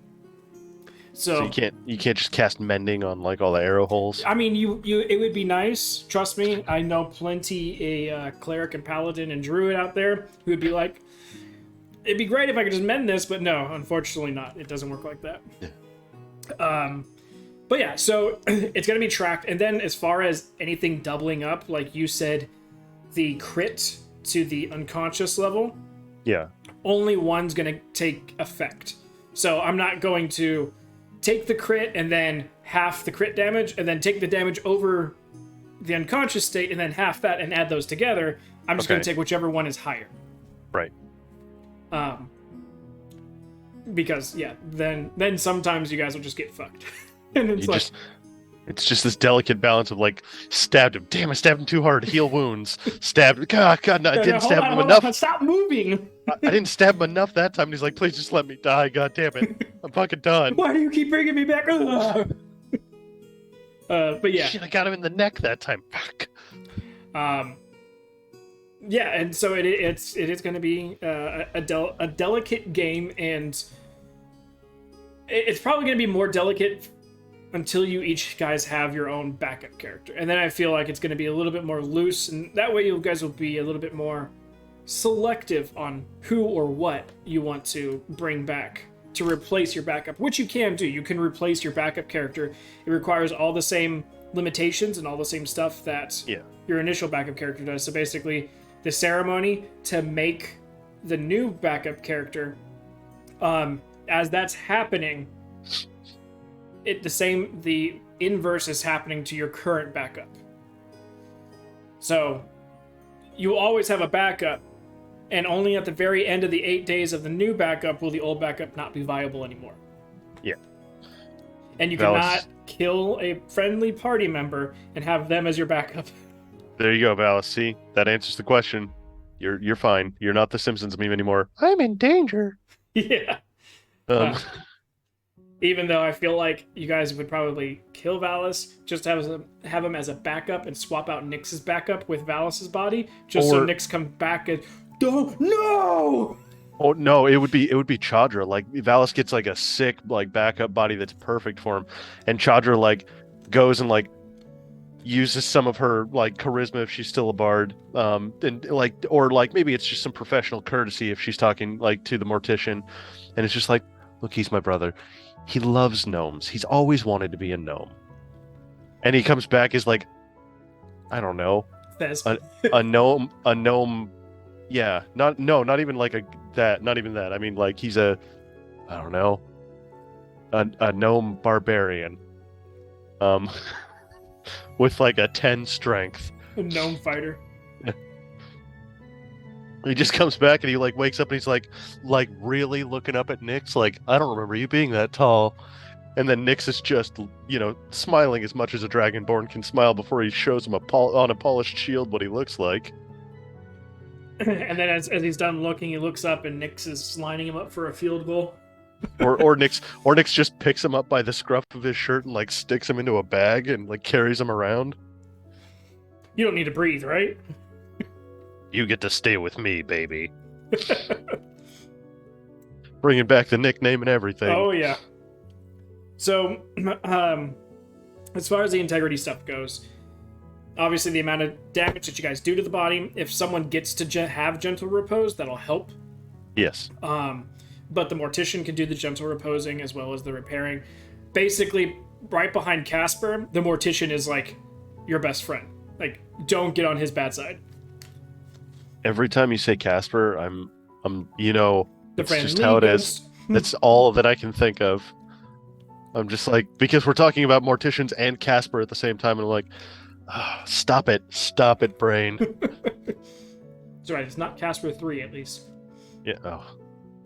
So, It's definitely going to be fun and interesting, and it's going to be very tentative and probably scary the first until everyone has a backup character, and then I think it's going to be everyone gets a little bit more picky.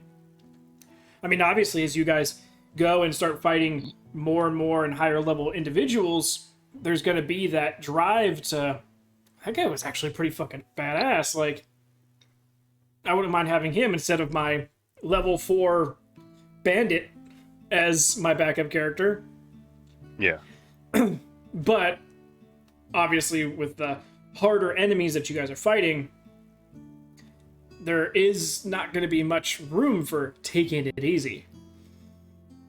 So, I will I will input that in a battle, when you're fighting someone and that person goes down, especially if there's other enemies still up and around, if you guys don't get to the body and do a medicine check to tourniquet or close wounds, especially if you've done decent, egregious, integrity damage. Oh yeah, if you run the engine out of oil. Yeah, I'm saying that if you, I can see Nyx at the beginning of the battle, like Babe Ruth, pointing out someone, going, "You will be mine." Yeah.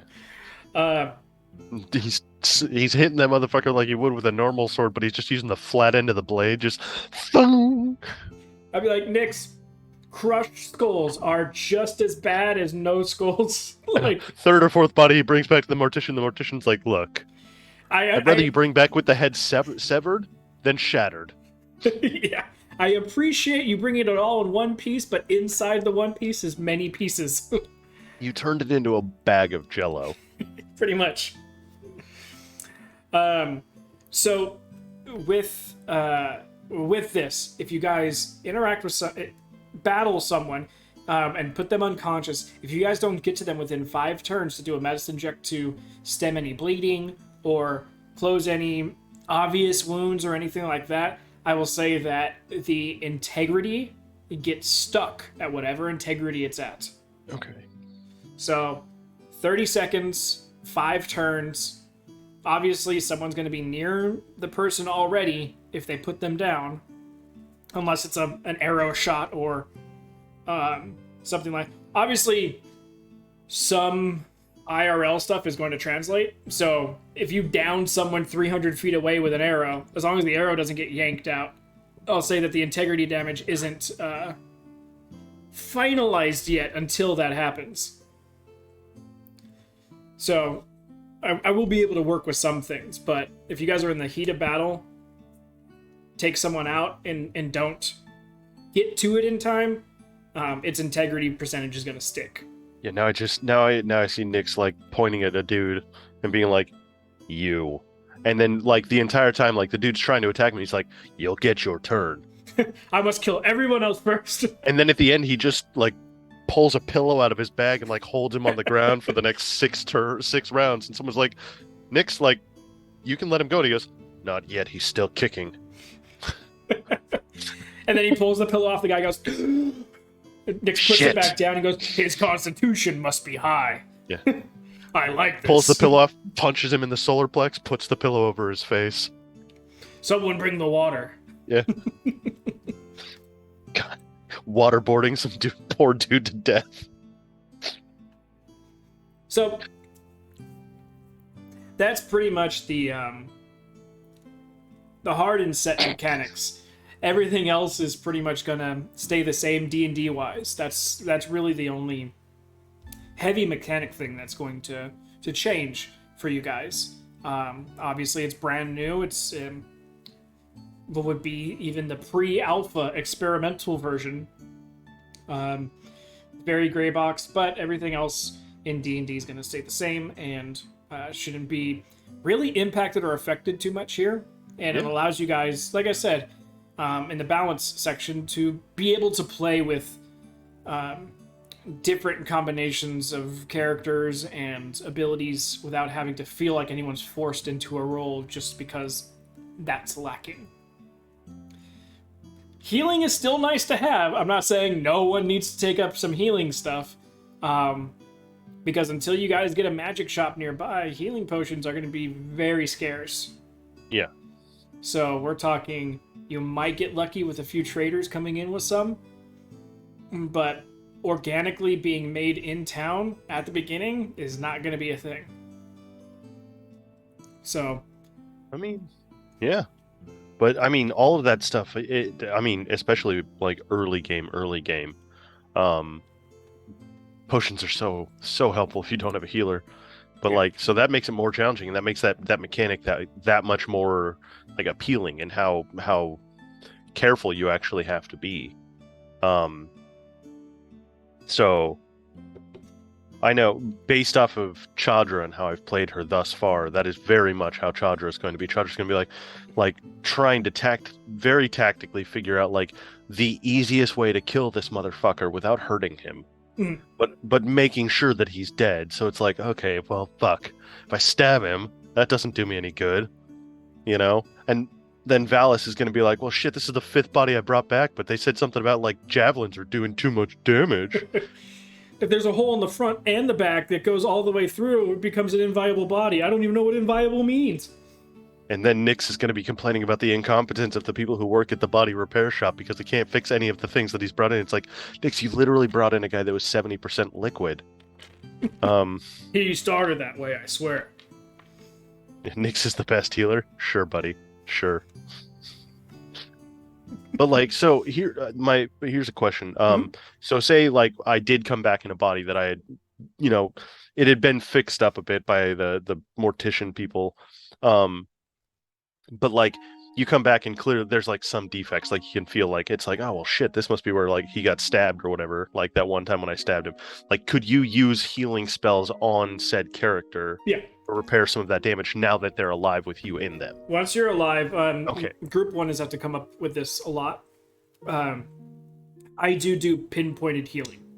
Okay. So it needs to be any type of the heals that it's usually cure wounds. That's touch related.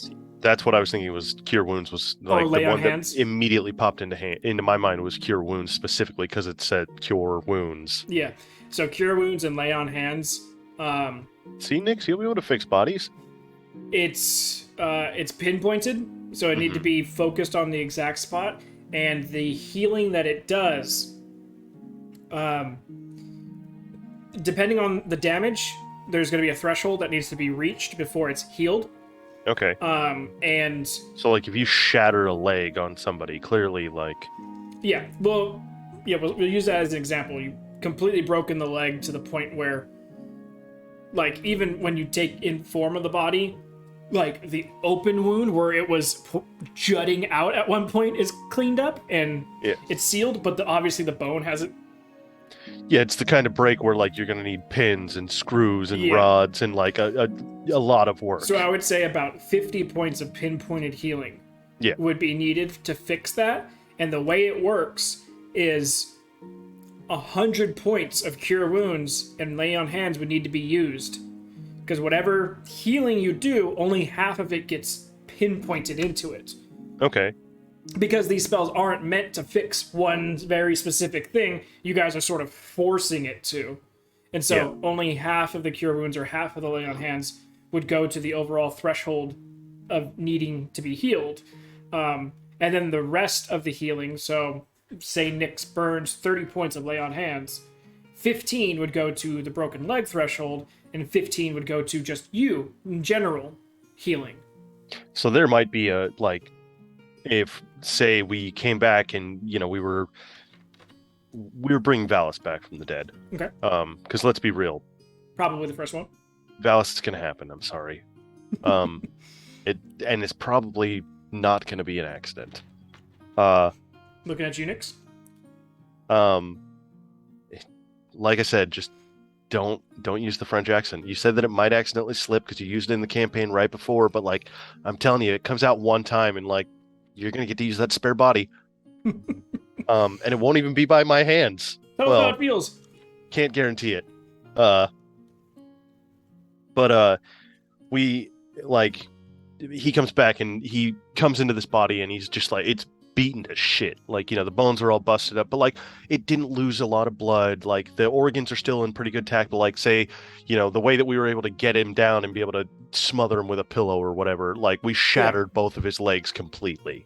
Okay. Like we kneecapped the dude. Yeah. So clearly Valis, when he comes to, it's like, well, my legs don't work because they're in hundreds of little pieces. Yeah. There might be a 3 or 4 day session where like the healers just are gonna have to just be. Yeah. It's like all day. It's like all of my spell slots have gone into this, and then like after 2 days, it's like, hey, your legs work again. Congratulations. Go walk and get the fuck out of here. And even then, it would be very much like, your legs work. Don't go kicking field goals. Right. But it'd be that physical therapy. Like you just your bones are healed, but you just got the cast off, and this can happen again very quickly. So give it a little bit of time. Exactly. Like when I busted my collarbone, and when it started feeling better, my dad was like, "Don't ride your dirt bike," and I was like, "I can totally ride my dirt bike." I was wrong, and he proved me wrong by making me try and pick up the said dirt bike with broken arm, and I couldn't. Yeah, that's enough of a learning lesson. Yeah, it hurt like shit, and I was like, okay, I'm done. I understand. I see this lesson you're trying to teach me. I'm picking up what you're laying down. It doesn't have math involved, so I got it on the second try. Yeah. But yeah, so Group 1 has dealt with this a little bit. And this also goes for you guys in-game, not just with this death situation, but say Tamberlane, she's up front, she's fighting somebody, and she gets nat 20 critted on, and that ends up opening up a big gash in her arm, and she can no longer use her axe. She can't use any two-handed weapon, because basically her arm is dead-armed. So it's kind of like the wound mechanic in Pathfinder. A little bit, yeah. That like, I know it's not identical, Exactly. but like that's the process that's coming to my mind. And honestly, I know it's weird. You might not, but like, or some of the people in the chat might not, but like, honestly, that's one of my favorite things out of Pathfinder. Like, I don't like a lot out of Pathfinder, but that's one thing that I do like, because it's like, that actually happens. Like, if you got if somebody was like, I don't want to kill this guy, I'm going to try and stab him in the leg, like, that's a thing that you could do. Mm-hmm. And like, targeting is something that I feel like D&D could benefit from, like targeted attacks. I do that now. Right. It takes a DM to make that happen, specifically. Yeah, it's not baked into the cake. Yeah, because if that mechanic was like actually like incorporated like as like, hey, this isn't a hard, like that'd be cool if like D&D kind of had like a not like a soft rule section or something. Like, this is a cool mechanic that you might want to incorporate. Like a hardcore mode, and then like, because I think that a lot of players would benefit from that, and a lot of DMs may want to incorporate that, but might not know the way to go around it, and don't want to dig through a Pathfinder book. And then there's also this cool part in 3.5 that was sort of neat, and then like there was an interesting way that they used to do things in second edition, but don't look at the other stuff, just that one particular section in second edition. Where there's these little things, but like, because there are certain mechanics that they've changed over time, and like, some of the players who've been playing for a while, you can attest. I know Mega can attest. I don't know the length of time that everybody's been playing in Group 1, but like, you and Mega. Who? Polly? Oh yeah, Polly, if Polly was around. But like, I know that you guys, like, you've seen enough changes in D&D where like sometimes they change things, you're like, okay, that's cool, and sometimes you're like, I don't know why they would do that. We're doing it right now with one D&D. Yeah. I'm waiting for more of the stuff to come, and also I'm doing the same thing that I did in our campaigns. I'm just waiting for Mega to throw his summaries into the chat, and I read over it, and then I go and I pick up the hard stuff. Optional grit rules. Okay. But so it's I like that concept though. That's what I was getting at. It was a really long way of me saying that like I like the idea of the wounding concept, because it's a good thing and it makes sense. Yeah. Like sometimes when you see rules and you're like, why? Like, that's my only response is why. But otherwise, it's like, with wounding, if like somebody was like, oh well, like I've incorporated this thing, and like if you get slashed by a 9'6" ogre with a giant sword and he crits you, yeah, that's gonna hurt. Or he barely hits your armor class, but he's swinging like a motherfucker, and you're lucky your armor class is 24 because you have a 20 AC because you're wearing plate mail and you've got a shield, and you threw up shield at the last second, but he hit you at 25. Like, he came down with some force. You might have broke your arm. Like that would make sense to me. Like if you say if something like that was said, it'd be like, oh, okay, and it's like so you're not doing a D8's worth of damage anymore when you swing that sword. You're doing a D6 because you're pulling your punches a little bit because it hurts like a bitch. Yeah, you just can't hold that sword up anymore. Yeah. Yeah, no, I've implemented that. In both regards, you can pinpoint attacks if you want to, and this will probably come up with you guys a lot, especially if you're trying to save a body. You can say, okay, I'm going to try and hit this person just in their knee or just in their arm. Or, like, I'm trying to not hurt, like, their main torso or whatnot.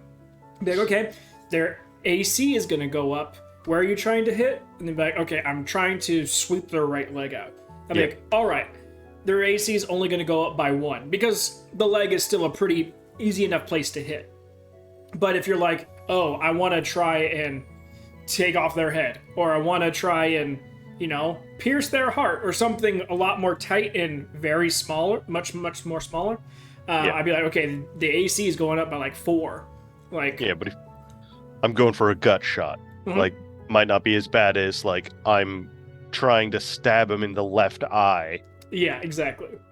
Depending on the situation and what you're trying to hit, the AC will increase variably with what you're trying to hit. Or like archers. Archers, I love them. They're great. You have to have archers in your group. But I've been in campaigns before where it's like, oh, where's the dude with the longbow at? He's 90 feet over there. Oh, and you're aiming at his left. You're aiming at his eye. Okay, cool. His AC's 30. That's what the DM should say, but instead it's like, oh no, yeah, 15, sure. Far away you can't even talk to him. Yeah, it's like his AC's still 15, and it's like, oh, okay, so cool. You have just as good a chance of stabbing him in an eye as I do, and I literally, he just smacked me in the face. I can smell his breath. I can see the whites of his eyes. Yeah. Yeah, no. When it comes from over there, what color are his eyes? You tell me. Go ahead. I know it's dark. Tell me.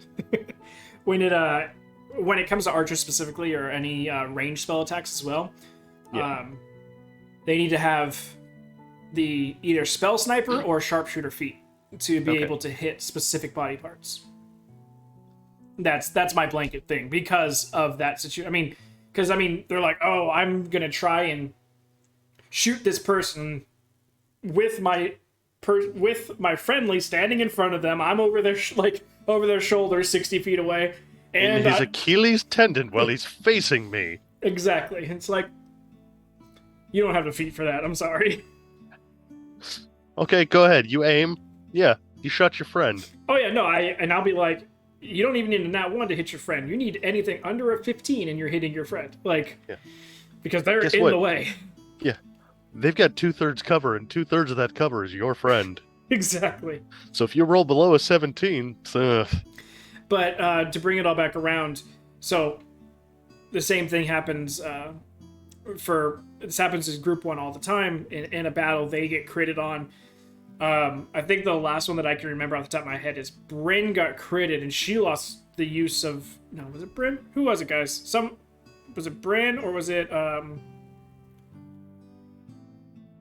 I think Which one of you got critted and broke yourself? I think it was Bryn. She lost the use of an arm. So she could only... She uses a longsword, which she can do two-handed, but she couldn't anymore and had to use one-handed. Okay. So that obviously changed her fighting style damage, and her damage the dice. damage around.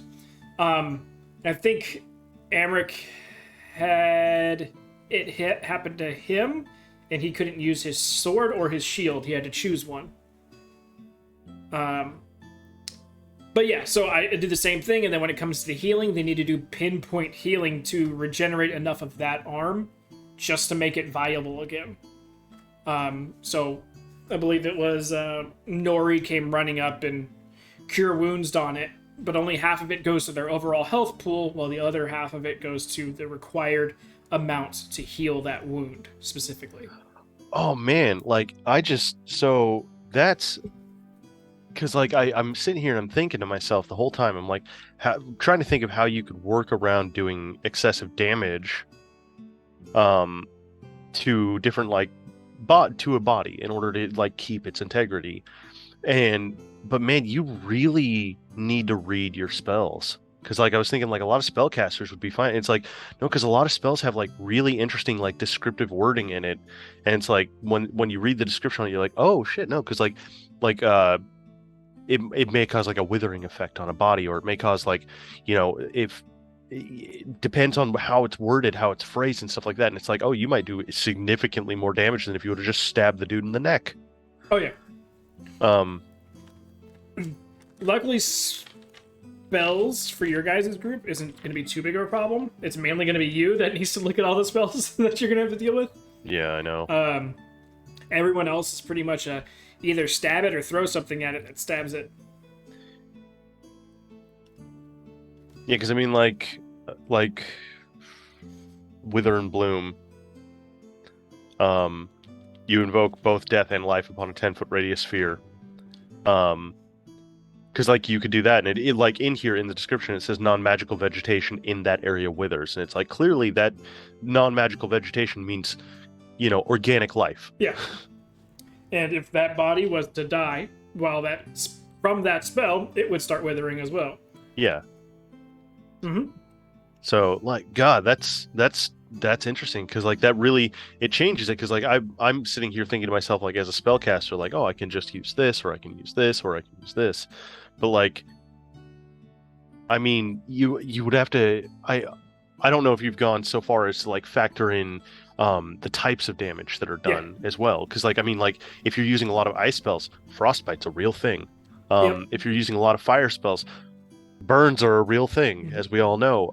Like if you use, like if you killed somebody with booming blade, like maybe their eardrums are shattered, so when this person comes back, their equilibrium, like they can't hear fuck all, and their equilibrium is all jacked. He just got brought back from the dead. How is he drunk already? Yeah, he's just like, he's all, and they're just like, you all right? And he's like, huh? I see you're doing this, but I hear nothing.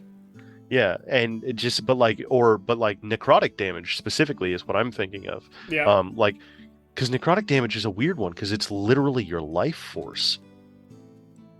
Yeah. So like, too. Yeah, so like I mean, necrotic damage would be the one in my mind that would be probably the most likely, the most detrimental to this. Yeah. To save a body. Like vampiric touch would be perfect, because it's like pull the old soul out of there and just this thing's fresh now. Like it's rip roaring and ready to go, guys. Yeah, it's like, guys, don't worry. I evicted the old tenant. This one's ready to rock and roll. Ready for the new tenants to move in. That's why I came up with this specific integrity situation in mind. I came up with these main tenets of what damage they're doing. Obviously, if a spell has any damage over time effects, or if the spell specifically says some other stuff that may affect things in a general sense as well, like an AoE, then it'll have extra effects. But that's why spell attacks, anything that requires a save, is going to be more under the lines of the damage over unconscious state. Yeah. Anything that is a spell attack is going to fall under not only that, but also the crit space of damage. Shit.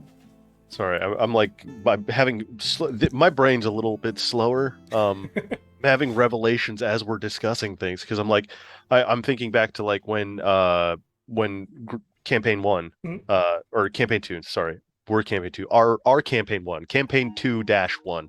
Gotcha. When we fought the Yetis in that ice place, and the geysers were going off, and it's like you've got to factor in environmentals too, because like if you're in a place where it's super freezing temperatures, like when we were fighting those Yetis, and like this body that you're trying to preserve falls into a snowbank, or onto a geyser, something like that, like it's like, man, I did everything perfect, that body's great, and then all of a sudden Old Faithful goes off and you're like, son of a bitch. And then just and then that's not gonna lands be it anymore. It lands, and now it's a shattered bag of pudding with jerky on the outside. Crisp. There's a visual for you, chat. Yeah, no, definitely it's gonna have to be a lot more care and thought into the location that you guys are fighting in, especially if you want to keep anything. Yeah. There's going to be. Because, I mean, if you've got a body and you're stuck in, like, the rainforest, well, by the time you get a bed, oh, That's God, why the smell. That's why God, the smell. gentle repose is a necessity. Yeah. Well, I mean, but if you don't have somebody in your party who can do gentle I know. repose, you're like, guys, we're 5 days from home, and it's supposed to be muggy the whole time. This is going to be awful. 95% humidity the entire time. Guys, it's been raining the entire time we've been out. Do you think it's going to clear up soon? No, we're screwed. Don't take it. Just leave the body. It's going to be growing a new body by the time we get back. But no, so with the different spells of mine and the different damage types and everything involved, that's why I came up with this easier breakdown for body integrity, just focusing on the damage and the different variables to damage. But like I said, anything with spells that have AoE effects or damage over time effects, then it'll have an extra possibility to the body. But just taking the actual damage numbers and using that, obviously the type of crit that a spell attack would do against a bladed attack is going to be different. So obviously with a longsword, critting with a longsword, it's going to leave an open gash, that does something. Whereas a spell attack, like, I would say Eldritch Blast, but that's pretty easy to see as well. But something like Toll the Dead. Yeah.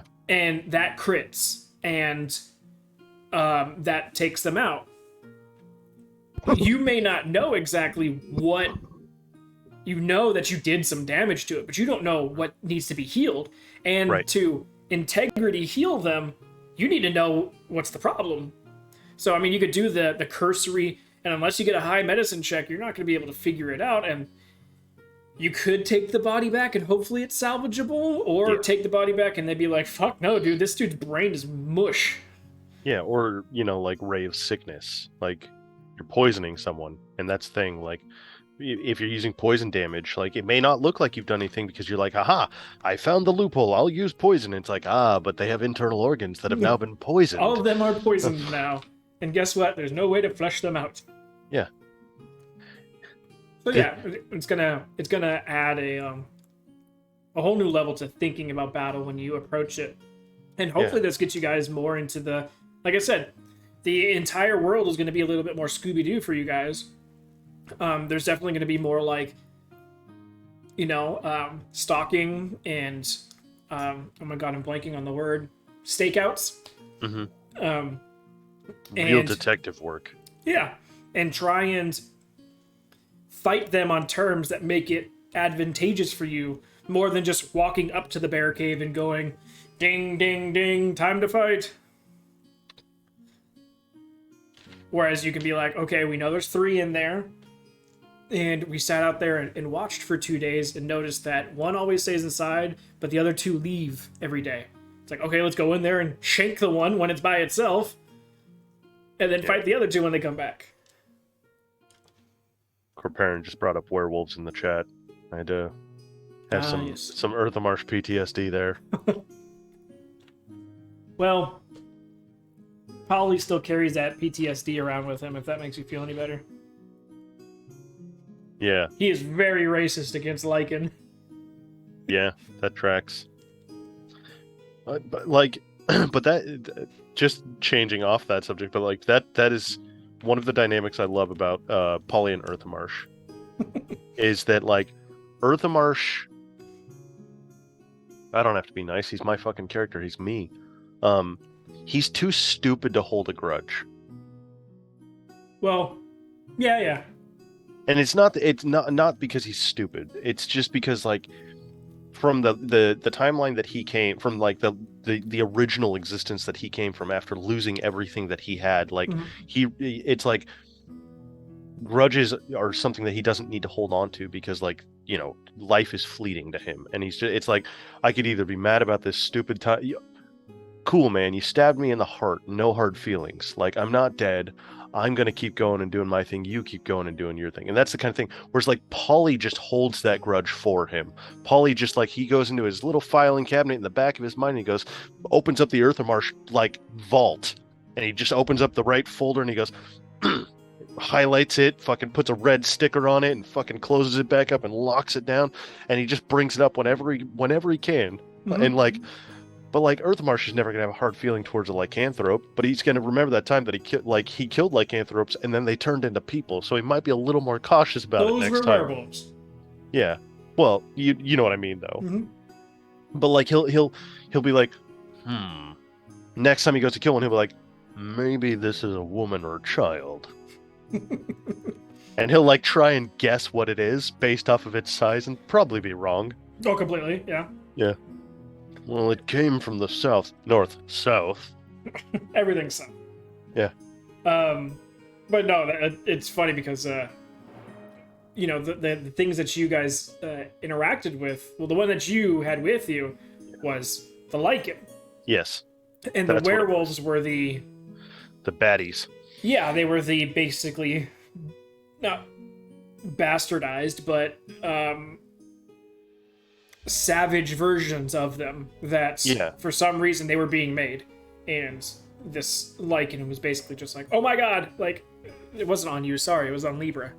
But it was like, hey, we need to figure this shit out.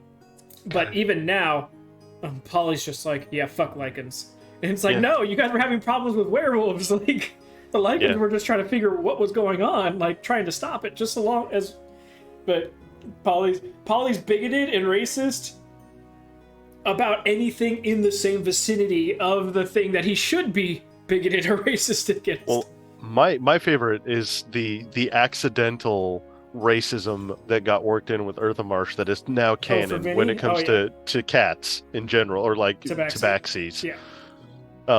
Yeah, that was great, and that's why I made a personal tabaxi for the other mercenary group.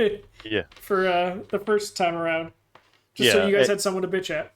And it's just, God, I loved that, because like fucking Percy dick. For context, go ahead. So if for everyone in Group 1 probably knows, or you guys might not, I don't know. It depends on if you guys followed our streams better than I follow yours, which is I catch your guys' streams as often as I can, and most of the time when it comes on, I'm like, oh, cool, I'm going to watch this, and then my ADD kicks in, and I remember about 5 minutes before your stream's over. And then I'm like, oh, I'll just watch it tomorrow, and then the next day my ADD kicks in. So Earthamarsh is, as you guys know, he's a big lovable oaf. He's too stupid to hate. I mean, not for you to hate him, but for him to hate anything. That's why he learns how to talk to everything, is because he wants to talk to everything. But he, at one point, we were playing in a game, and this is back when I used to do all my stuff inside, and like my family was sleeping and I was playing and having a good time, and my cat jumped up, Percy, and he jumped up onto my lap, and like he was being fine. Everything was going great, but then like I don't remember if he had gotten onto my computer or if it was one of the times that like he got scared by a shadow, and he like leaps with all 14 pounds of his weight off of my crotch, and it made me go, oh, you furry son of a bitch. And then Val was just like, Jesus, settle down, Earthamarsh. And like everybody played off of it. It was great. So like Earthamarsh inadvertently developed this trait of being like accidentally racist towards tabaxi. And whenever my cat, because it was every session it turned into where my cat would do something like that, and it just like anytime my cat would do that, I'm like, you furry little fucker, get out of here. And like everybody, there would just be randomly a tabaxi. We could have been walking through a meadow that was flat lands for 100 miles where you could see for 50 of those, and all of a sudden there's a new tabaxi next to us that's like, God, racist. Or it was just ragging on Vinny. Yeah, or it was Vinny being like, geez, settle down, Earthamarsh. It'd usually be like during, I don't know why I made him German. Von Vinny. I've been watching a show about Nazis. Yeah, no, it usually be like Vinny's having a conversation with like Polly or somebody, and then Earthmarsh just yells out from the back, "You fucking furry little shit!" Yeah, get the And fuck off me, you furry little bastard. then Vinny's like, "Oh, sorry," and like I climb down. Did not realize what I was doing. My bad, my bad. But yeah, no, it was funny and definitely since you still have the kitty cat, Yeah. that continued on into campaign 2. So I forcibly made an NPC that was named Percy. That was a tabaxi. Yeah, now there's 4 of those little fuckers. That's why I stream out here. It would just be constantly like, I hate all of these tabaxi. Yeah, it fucking. I'd be yelling at Claire. I'd be yelling at fucking Rocky. I'd be yelling at Percy. The only one I don't yell at is Luna because she's just fucking weird and she scares me. Well, you know, that's a healthy respect, I believe, is what they call that. Yeah, basically, like she's got Jeffrey Dahmer eyes. Like, if she wanted, I mean, if she wanted to, like, there have been times where I've woken up and she's just like sitting at the edge of the bed, just staring at me, just not breaking eye contact, and it's like, oh fuck, please leave. I don't want you here anymore. So, with all that prepped and out of the way, we've talked about the new mechanics that'll be implemented. Talked about retconning some of the stuff back to the beginning for you guys. So, unfortunately, you guys aren't going to. It's going to be all of the equipment that you guys started with, though. It is better equipment than just normal common gear. Mhm. It's not quite the Vorpal sword that Tamberlane was able to get her hands on because she had some insane rolls. Yeah. Beyond that, beyond the retconning the stories, we'll work on backstories the closer and closer we get to this. I'm working on the map currently, so when we're about to drop, basically our first session is going to be you guys talking with Casper, possibly meeting with 1 or 2 of the other mercenary groups, and getting you guys all together and ready, and then possibly sending you on a job or giving you a couple jobs to choose from. All that said, set, and done, is there any questions that you think either you're going to have, or you may think somebody else may have, or something that you're going to run into, or clarifications you want on something? Um. Not really. I mean, honestly, like I love you guys to death, my fellow campaign members, but I don't give a shit if you find out what's going to be happening, because honestly, it just makes it that much more fun for me. Because I love the surprise of it. I love the surprise element. Like you've thrown some surprises at us where I'm like, you motherfucker, Val, and I love it. It's the best. Going into things blind, that's kind of my MO. Hence why the no notes. Yeah. Because if I don't remember somebody's name, like I don't remember somebody's name, like especially with Earthmarsh, that's why I definitely took 0 notes. Like I took some notes with Chandra, but with Earthmarsh I took none because I was like, this is basically it was like a rough idea of myself. Okay. Like there's a lot of character traits that Earthmarsh has that I also have, and so that's why I did him the way that I did. But so like honestly, like for clarification's sake, like honestly, I can't wait until we try to do something and we think that we understand the way that it's done, and then in combat it's like we go to do it and it's like, shit, that's right, he did say to do it this way. I can't wait for that moment when I'm like, yes, I figured this out, and you're like, no, you didn't, you liquefied his internal organs. And I'm like, damn it. Yeah, when he did that lightning attack, sorry, short-circuited his entire brain. Yeah, it's like, oh, I meant to just stop his heart, and you're like, oh, you did, plus the rest of the Plus electrical signals in his else. body. He's got no nerve endings anymore. You wake up a vegetable. Drooling a little bit, but not too much. Not much more than you normally do. But yeah, I mean, clarification-wise, I don't know, like, I don't really have any clarification stuff. Is there any questions you guys in chat have for Val, for me, for you campaign oneers? if you have any questions about Earthamarsh, if you want to know some like weird lore that you can throw in, or questions that you have that may not have been fully fleshed out that I can just make up on the spot, because that's pretty much what I do with most of the character traits of my characters. I don't address them until they become reality. It's just like my emotions in real life. um, but yeah, I mean, I have my standard question, which I always ask, which is, where's Bear? Bear is currently, well, at least in Group 1's timeline, Bear is currently in District 4. In... Let's see, he's safe. Which town? Where is... Oh, that moved. That's not nice. I have Bear's location. So it's a border town between District 3 and District 4. It's the town of Plata. Oh, I know the name. I recognize the name of that town. Yep, you guys have traveled through it once before. Does Earthamarsh know Bear's there? Yeah. Earthmarsh hits up Bear probably every other day. Yeah, that tracks. That tracks. There's at least one day a week where he gets all 5 sendings. Currently, and this could vary wildly by tomorrow's session, because Group 1 just got hit with a big, oh, this could change everything card. But currently, Earthamarsh is in District 2, Solbrun. Okay.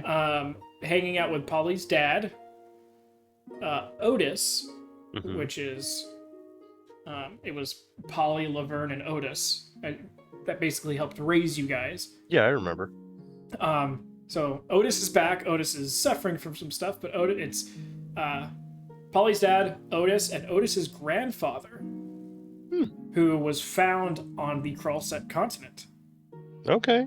And when Group 1 was over there, Polly was able to bring him back with him. Nice. Yeah, because Otis and Devin were down in Kember in Cydia, and Ixia just basically killed more than 2/3 of the people in that city. Because they're at war right now. Okay. Yep.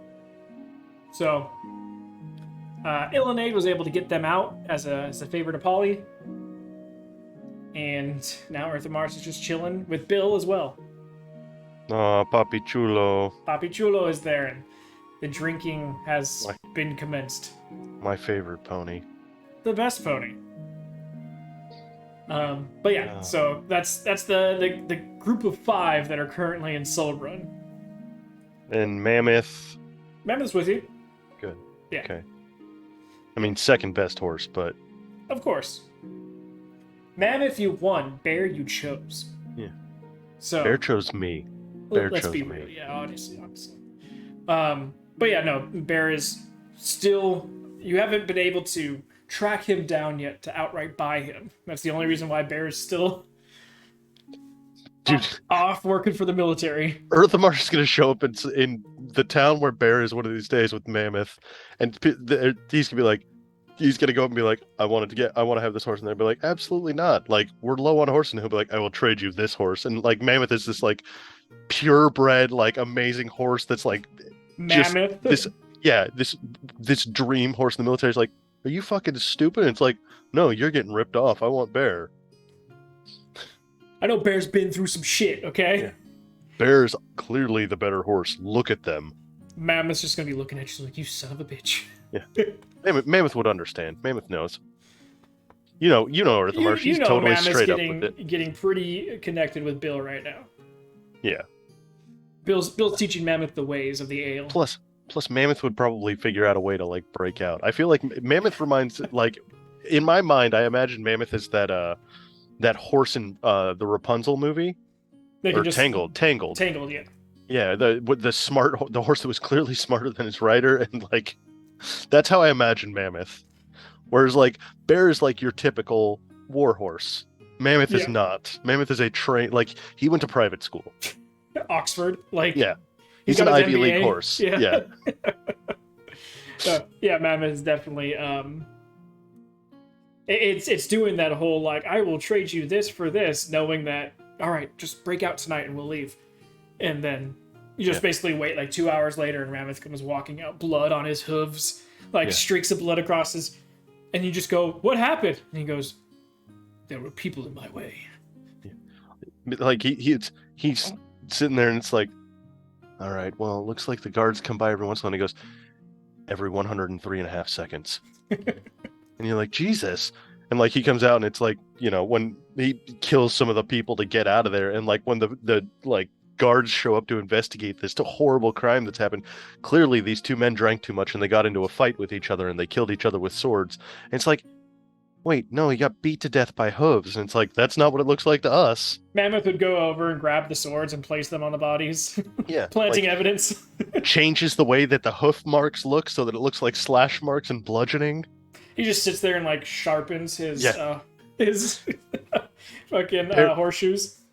Bear's not necessarily a community college. He's a trade school. All right. Yeah. Bear's a trade school horse. He got out and went straight to making something of himself. Yeah. or he's a military horse. That's what he is. Yeah, true. He got out of high school and then he went straight into the military. Been there, done that. So with that, that's pretty much all the new mechanics that are going to drop for Group 2. As we get closer and closer to actually implementing it, the main thing being this job. Whenever I get a yes or a no from either of these places, then I can start to tailor everything, and we can all agree on some times that we want everything to go down. Yeah, I will be hopefully having started my new job by then. And like I said, I'll be working nights. I've got Saturday, Sunday, Monday off.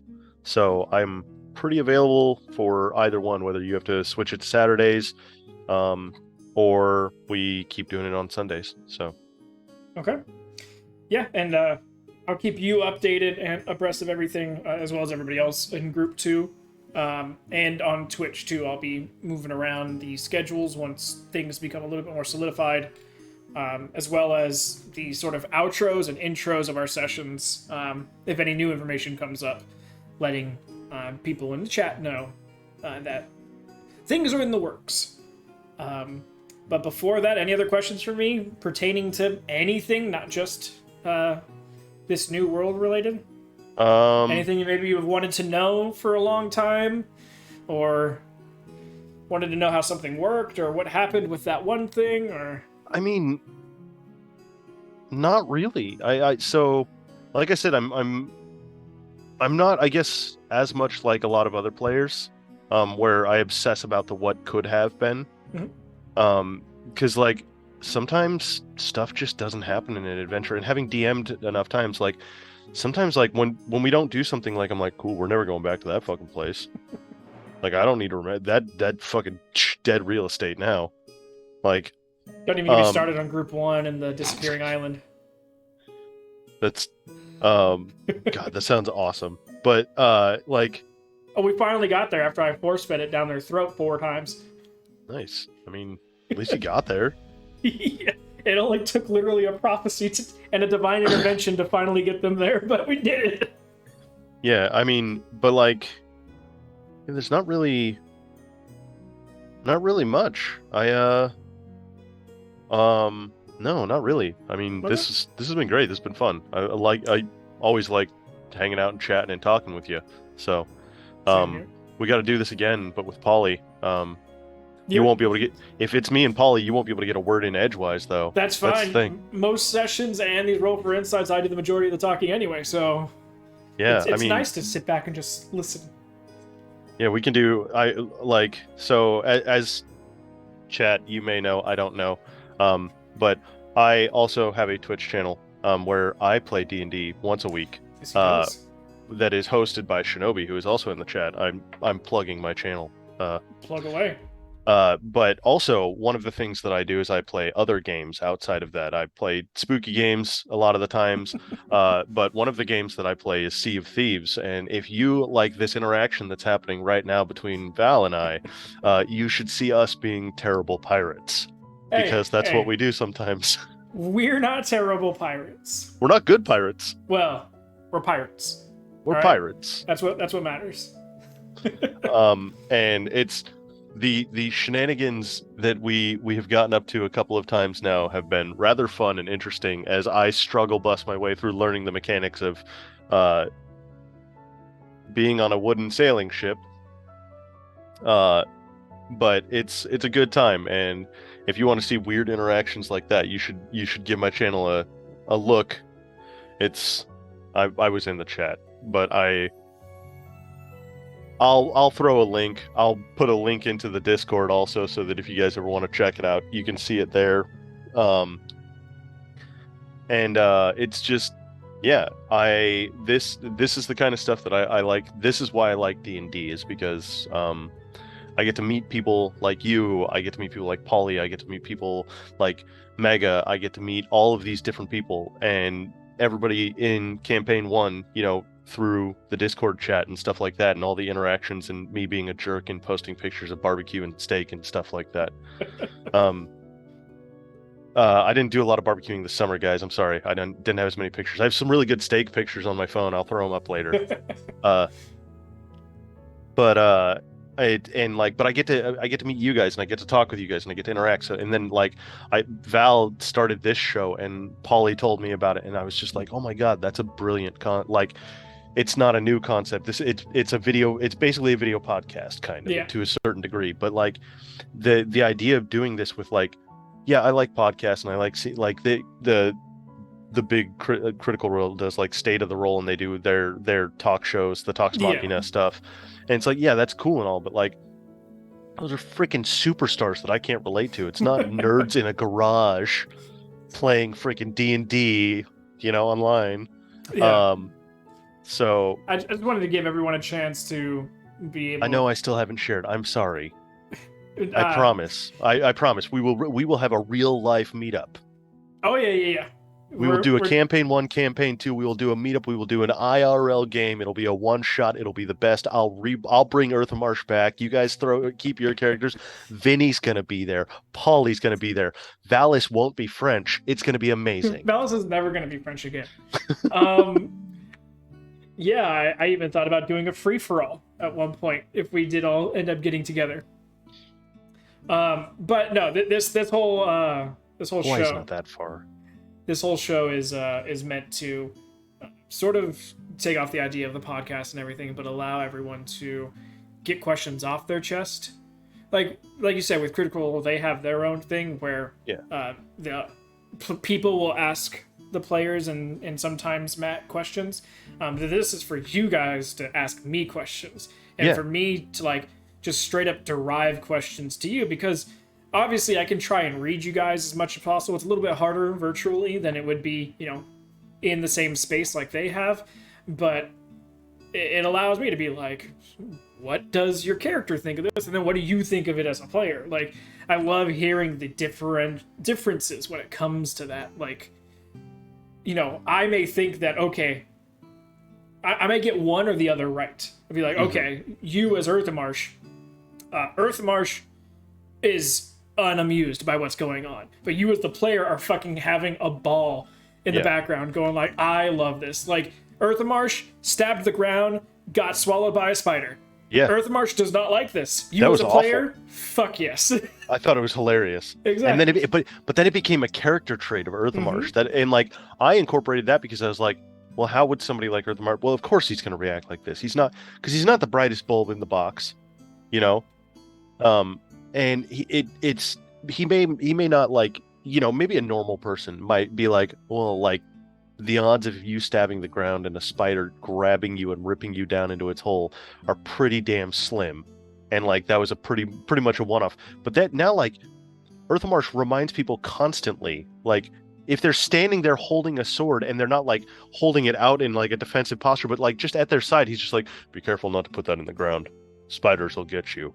And it's like, Yep. what are you talking about? And like everyone in the group's like, That happened one time. It was bad. He's like, nope, yeah, nope. it's one of those things where it's like, God, we have to explain this ever. Earthmarsh, can you just stop? Like, let it go, dude. It's not gonna happen again. Well, you don't know that. You stab the ground if you're so sure about it. Yeah, and then like when they go to, he's like, oh, don't. Furthermore, starts stepping back and taking a defensive stance. Yeah. But yeah, so it's that's what Roll for Insight's all about. It's to help each other see behind things and also allow people to be like if they're really interested or upset or want to know more information about how either I came up with something or why something happened, like I can explain it and be like, this happened because of this. Like, it's my world, so anything that I do in it, I tend to be able to explain why I did it that way. But sometimes, in session, especially if it's like in the heat of something going on, you don't get the chance to ask that. And then you may feel like after the end of session, asking about it, you feel petty asking about it. And you just go, whatever, we'll get past it. But this offers you a chance to be like, hey, what the fuck was up with that? Like, I'm just curious. Like, why? And then allows me to explain it. Maybe you get my thought process behind it. And there could be a middle ground that ends up getting reached, or at least you understand why I went a certain way or did something. And it allows me to get a reaction split between character and player and make sure that you're still having fun, and how a person took a situation and their vibe on it. No, and that, like I said, I think this is cool. Like, and it's one more thing that I like, that you're basically doing it. You're doing it for your players. Yeah. Ultimately is what it comes down to. But like, as much as you're doing it for your players, like what you guys don't realize is he's being sneaky and tricking you. It's what DMs do. He's actually doing it for himself. But it's for me to help you, to help me, to help you. Yeah, it's mutually assured destruction is what it is. We're both threatening each other with nukes, but neither one of us are going to pull the trigger, hopefully. Speak for yourself. Yeah. Yeah, but it's Illinade's gonna go rogue and just take everyone out. God, if Illinade goes rogue, we're all done for. That dude's a beast. But yeah, no, I thoroughly enjoy, like I said, and like it wasn't just me like, overhyping you or anything like that, but genuinely, like the amount of effort and like care, you can see how much you love this campaign. You can see how much you love what you've done with this. And like for me, and I've said this to Valis when he's DMing in our campaign, I've said it to you on several occasions, and I've said it to most of the DMs that I've had that I've played with, especially like if I've played with newer DMs also, is that like the one thing that you do really well that some people I think could probably do a little bit better is they need to make sure that it's not just us that are having fun as players, because if you're not having fun, the campaign sucks, period, end of discussion. And like you've this great, there's moments where like I see it when you're doing it with campaign 1, because you guys show your faces, whereas like us trolls on campaign 2, we like to hide under bridges. Don't look at me. The lights. For the last 2.5 hours, I've been showing my face, and it's like, never look. It's supposed to be a secret. But we, I mean, like, I see you, like, genuine, like, you see your players doing stuff, and like, that's the thing, is like when you see the reaction that a DM has when a player's like, I want to do this, and they're just like, are you sure about that? Yeah, go for it. Let's try it. Like, rather than being like, okay, yeah, go for it, whatever. Like, because I've been in those campaigns too, where you have that DM, and it's like, you're just like, hey, what if I try this? And like, sure. And you're like, oh, cool. Now I don't want to try that at all. Yeah, like, you gotta match the enthusiasm. Yeah, and but you can also tell when someone's forcing that enthusiasm, and like, but I genuinely, it feels either that or you deserve an Oscar for your performance. But like you seem to be having fun. You seem to be, and like my favorite is when we're in situations and like one of us, it doesn't happen often because you're pretty good about it, but like one of us will do something and you're like, fuck, I didn't think about that one. Like, and like you could see that moment where there's that cannot find file, I'm and then gonna it's like, cut up the pig and wear it as a suit. yeah, yeah, exactly. Wait, what? We're gonna dress him up and he's gonna act like a pig, and you're like, well, Okay, okay, who are you gonna put around it? The people who can't see in the dark. yep, Okay. yeah, Definitely didn't see it going this way. And the people who can see in the dark, where are you guys gonna be? In the house. yeah, Okay. 100%. All of this happened, All right. and just the like, you didn't try and like force us to make a better decision. Nope. You didn't try and like, you didn't even subtly try to suggest. You were just like, you realized that we knew we were making mistakes, but we were playing those characters to a fault, and we were like, yeah, no, this all tracks. This all tracks 1000%. This is how these characters would do this. Like bad choices to be made. We've got this, because like, you know, Name of the yeah, group.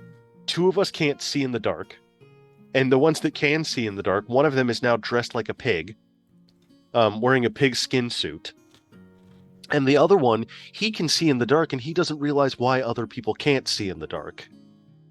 So to him, it just makes sense. They're just not trying hard enough. Yeah. Maybe you should use your eyes better.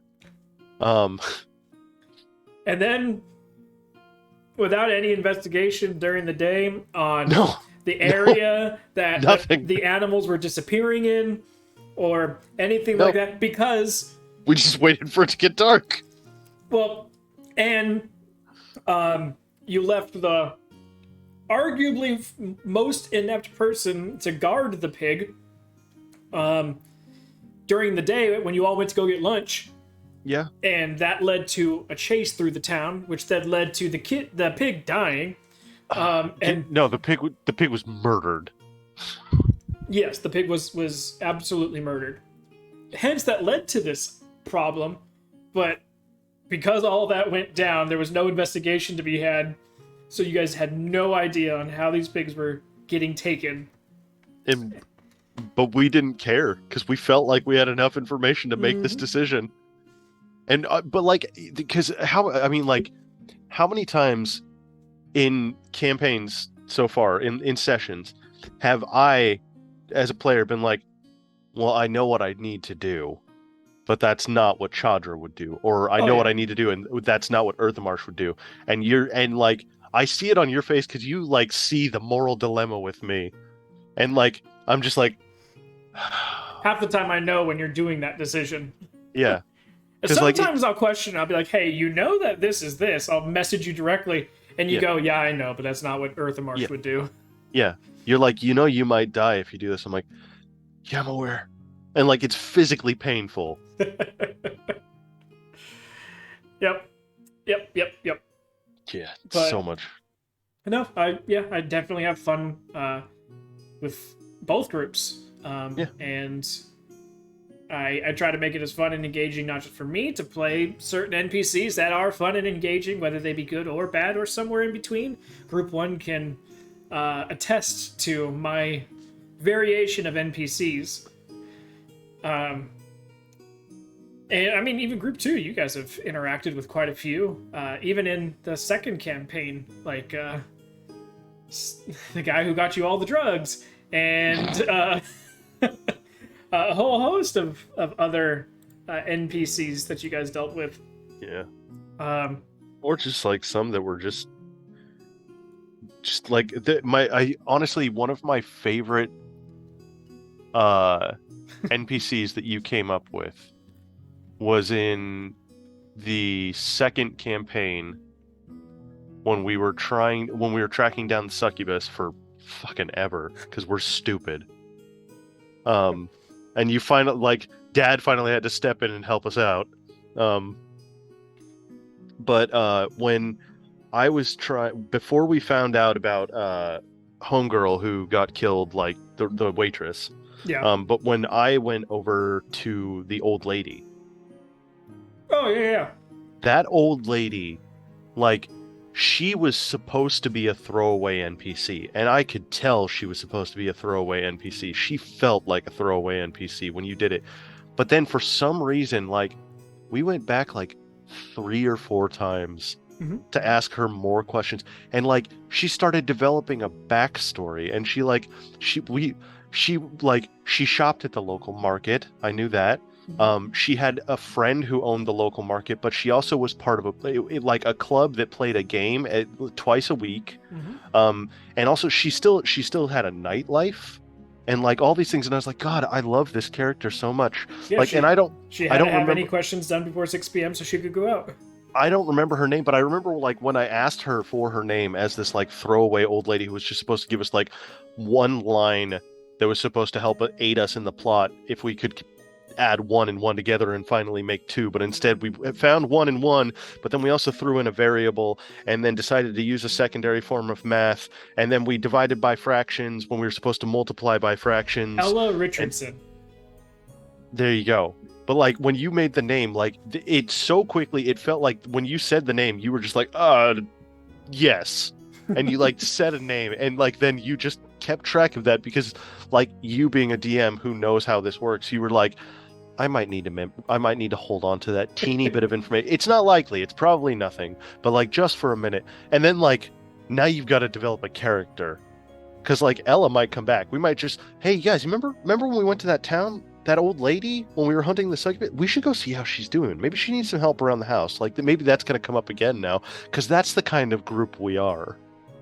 Well, actually, since you guys aren't going to be going back to it, there was a whole thing because she was one of the people who got hit by the demons.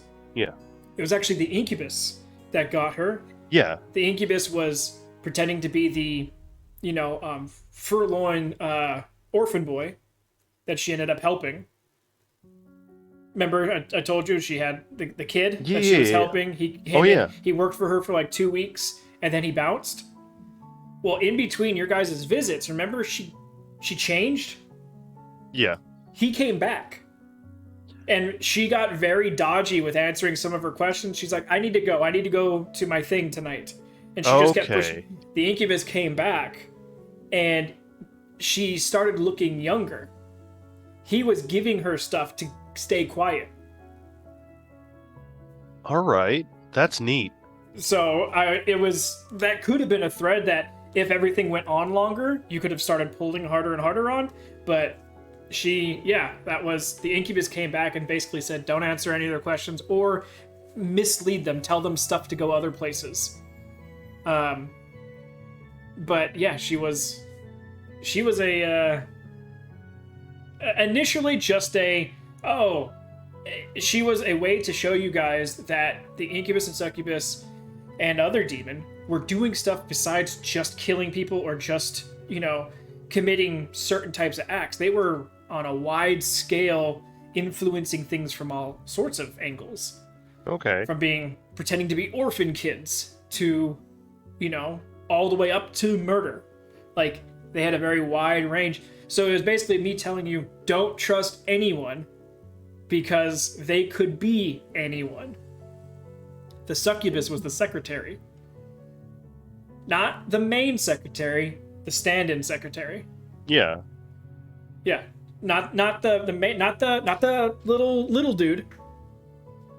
There was 2 women secretary. You guys never went on a day that the other woman secretary was in. You only came in on the days that the little guy was in. Because you were like, we're going to come back every day. And you guys never actually did come back every day. And I was like, ooh, if they come back tomorrow, they're going to meet this new chick. And you know what's funny is, like, if you think about it, every time that we didn't go back, because, like, we did say we were going to go back every day. But when we didn't go back, like, at the end of the day, every freaking time, like, I would be like, oh, shit, we didn't go and check in at the mayor's office today. And then we'd go the next day, and it'd be the same lady, and it's like, oh, she hates us. Yeah. We shouldn't come anymore. But Valis didn't know it. Shut up, Valis. But that was a way for call you Jon Snow. You know nothing. Um, the little guy, he had fucking nothing to do with it. He But was man, dude, we had a oh, hard on for you guys him. had such a hard on for him. He was just part of a little tiny criminal gang. He It was wasn't. that fucking attitude, man. That little shit stain, man. Yeah. You made a good. You did a great job of making him real hateable. Oh yeah, yeah. No, he was just a little. Basically, think of him as a little halfling thief, but trying to go straight, or at least picking up. He was every 13-year-old boy in a first-person shooter chat lobby that I fucking hated. Noob. Like, yeah, he was that guy. Well, but- yeah. If you're so good, do something. Fucking punch you. In Oh. God, if it weren't illegal for me to hit you because you're a minor. Oh, if we weren't in the mayor's office right now, buddy. And then he just played it off as like a what? I don't know anything. That's 100% true. Nix did clear him real early on. Yeah, but you guys still were just like, nope. Yeah, we weren't having it. Weren't having it. And then you guys just had to follow him once to see like his little criminal reaction, but it was just him, and so it's basically like that old friend from high school who like sold weed at your school, and like never really sort of got out of doing anything, works at like McDonald's or something and still sells weed in the parking lot type of guy. Yep. He basically went out and was going to go buy a dime bag and then saw you guys were following him and was like, hey dude, I'll pay you $50 if you start running in that direction. And the guy who's selling weed's like, fuck yeah, fine. And just, he bolted in different directions. And you guys were like, we knew it! And just started following him. Guilty! And this was this dude's hometown. Like, he knew all the ins and outs. Oh, yeah. I love... Like, I figured out real early on, because there was a part of, like, every chase scene that we did, because Tamberlay's the most athletic, clearly. Followed by Nix. And then everybody else. And, like, it makes sense. But, like, I do have... Like, Chadra has a 30-foot move speed. It's the same as Nix. It's the same as Valis. But, like, I had to come to that decision. And, like, you kind of helped me out with that in the scene where Tamberlay was keeping up with the mayor. Okay. And, because, like... with Chadra, I was like, well, she'll fall behind a little bit every single time. But at least, like, in my mind, like, if that would have been Earthamarsh, yeah, he would have been sprinting the whole goddamn time trying to keep up with them. But, like, I was like, the instant Chadra got more than about 10 feet away, she'd be like, this isn't worth my time. Oh, bakery. Yes. Yeah. So like, that's where Chadra that, like... cafes, man. Yeah, so that's where that like, became this thing where, like, it's not that Chadra's lazy, but, like, she's not going to waste effort for nothing. Mm-hmm. But, like, she'll pour her freaking heart and soul into some shit that's completely worthless and thinking that it's worth something. Yep. Yeah. Yep. Oh, man. Yeah, you guys were an interesting and fun group to work with. Even though it took you guys for fucking ever to figure out the demon thing. We never technically figured it out. You figured it out with us. You gave us Ruben, and Ruben sort of, like, was like, hey, guys. Huh? And then we found the Demon Rift place, and then we went there, and then they were like, all right, cool, like, just so that you guys can get the fuck out of here and move on to the next part of the campaign. No, because the problem was it was getting a little bit, not sidetracked, but because this was Tamberlay's hometown, yeah, she, and the way Tamberlay is, she didn't feel like she needed to ask for any help inside the town. Yeah. And since you guys were like, oh, this is her hometown, if she says we don't need help, we don't need help. Yeah. And so it stopped you guys from, like... getting critical information. Yeah, exactly. And semi-forcing Ruben into your group was a semi-way of being like, yeah, you may be from here, but it's changed a lot since you've been gone. Like, here's some information. Yeah. Just an extra... Basically, if you would have done that with any decent knowledged civilian, like, have your conversations with one of them, they would be like, no, that's not right anymore. They used to be right, but it's not right anymore. Yeah. And, man, she hated Ruben. Oh, yeah, with a passion. And, like, the only reason Chandra didn't like Ruben is because, like, Chandra just wanted to be one of the cool kids, and she had to be, like, real cliquey with her gal pal. And, like, she just she like, look, if my gal pal hates you, like I hate you. Sorry, that's how this is gonna go. But anytime Tamberlay wasn't there, it was like, oh, thank God, Ruben. Yeah, but like if Tamberlay wasn't there, she'd be like, Ruben, I really think you're a nice guy. It's like, it's nothing against you personally. It's just I need to be.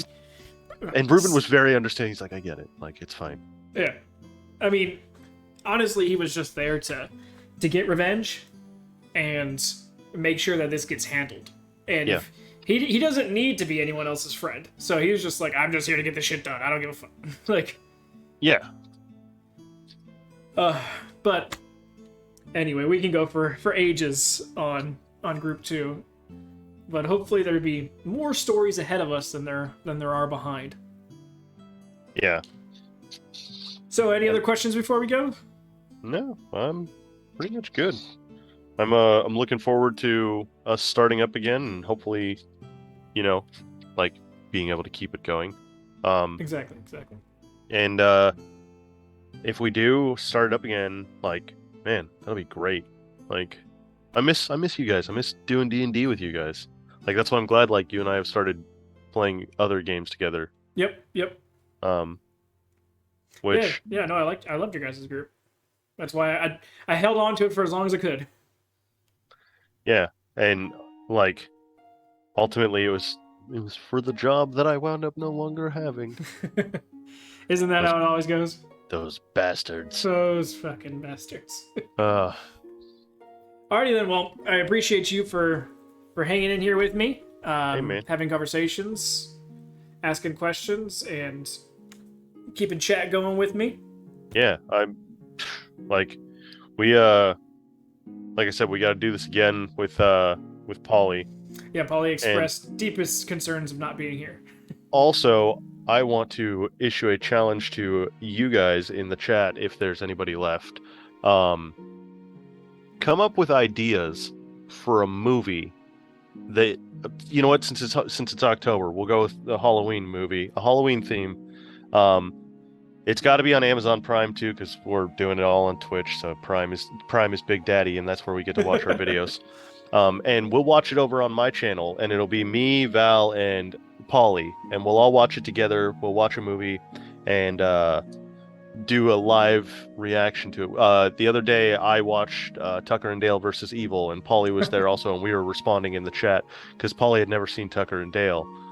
Oh wow, okay. And it's so good. Oh, it's so funny. Preferably worse, the better. Yeah, bad movies are better in this case. Polly refuses to watch Velocipaster. Oh, come on. I'm telling you, like, but we'll do a live screening, and you guys can hang out in the chat with us. We'll talk. We'll all get a good kick out of it, and it'll be a lot of fun. So, I may pause it every now and then and go and just turn and go, what the fuck? oh, I am right there with you. There's so many times like I've watched some of these bad movies where like I'm watching it and I'm like, huh? And I have to pause it and I watch it again. I'm like, no, it still doesn't make sense. Yep, that is what they did. I just did not hear or see it wrong. Yep, okay. Yeah, one of my favorite movies of all times. I do that every time I watch it, and that's The Boondock Saints. The scene when Rocco blows up the cat. Okay. If I don't know when the last time you watched that movie was, or how much you've paid attention to that movie, but I can honestly say I've watched that movie over probably 1,500 times. Okay. Because there was a point where I would literally watch it at least once a day for the better part of a year. All right. Sometimes 2 or 3 times a day. It was wild. I can quote that movie forward and backwards. I know the whole movie. But if you watch that movie and you the scene where he breaks it, where he blows up the cat and he says, "All right, I'm your new fucking package, boy. You know, these fat fucks have had it too good for too long." And then he says, "That's it. It's done. It's over." And right when he says over, he slams his fist down on the table and the gun goes off and it kills the cat. Yeah. Right before he says over and his hands hit the table and the gun goes off, if you watch that scene frame by frame, you see the frame where the cat goes from being a live cat to the worst stuffed prop cat that just goes and blows up all over the wall. And it's like, there's no way the cat would have exploded like that, first of all. But it vaporized. It's like if that was a cat balloon and somebody just went... Yep. So yeah. Well, yeah, so we'll have to do that. We'll have to come up with an interesting, funny Halloween-esque shitty movie to watch. Yeah. So if you guys have any ideas in chat, you can throw them up in here. Also, there you can do it in offline chat. That's true. So that way you keep driving the interactions up on the all naturals. You gotta work the system the way the system wants to be worked. Yeah. And otherwise, you can throw it up in the Discord because a lot of you guys are in the Discord for the Exia campaign. If you want to see something where Val and I just watch something stupid and ridiculous, or we can all watch it together. I mean, I'm down for a big watch party. Big old block party of watching. Yeah, because like God, I love terrible movies. Yes, you do. Oh yeah. But you've seen some of them, so you're guilty too, sir. Yes, some by choice, others not so much. Deep fried southern zombies. Oh, you got his interest. Hold on a second. All right, we can wrap this up. I got some stuff to Google. All right, so with that, again, thank you for chilling with me. Oh, it's on Prime.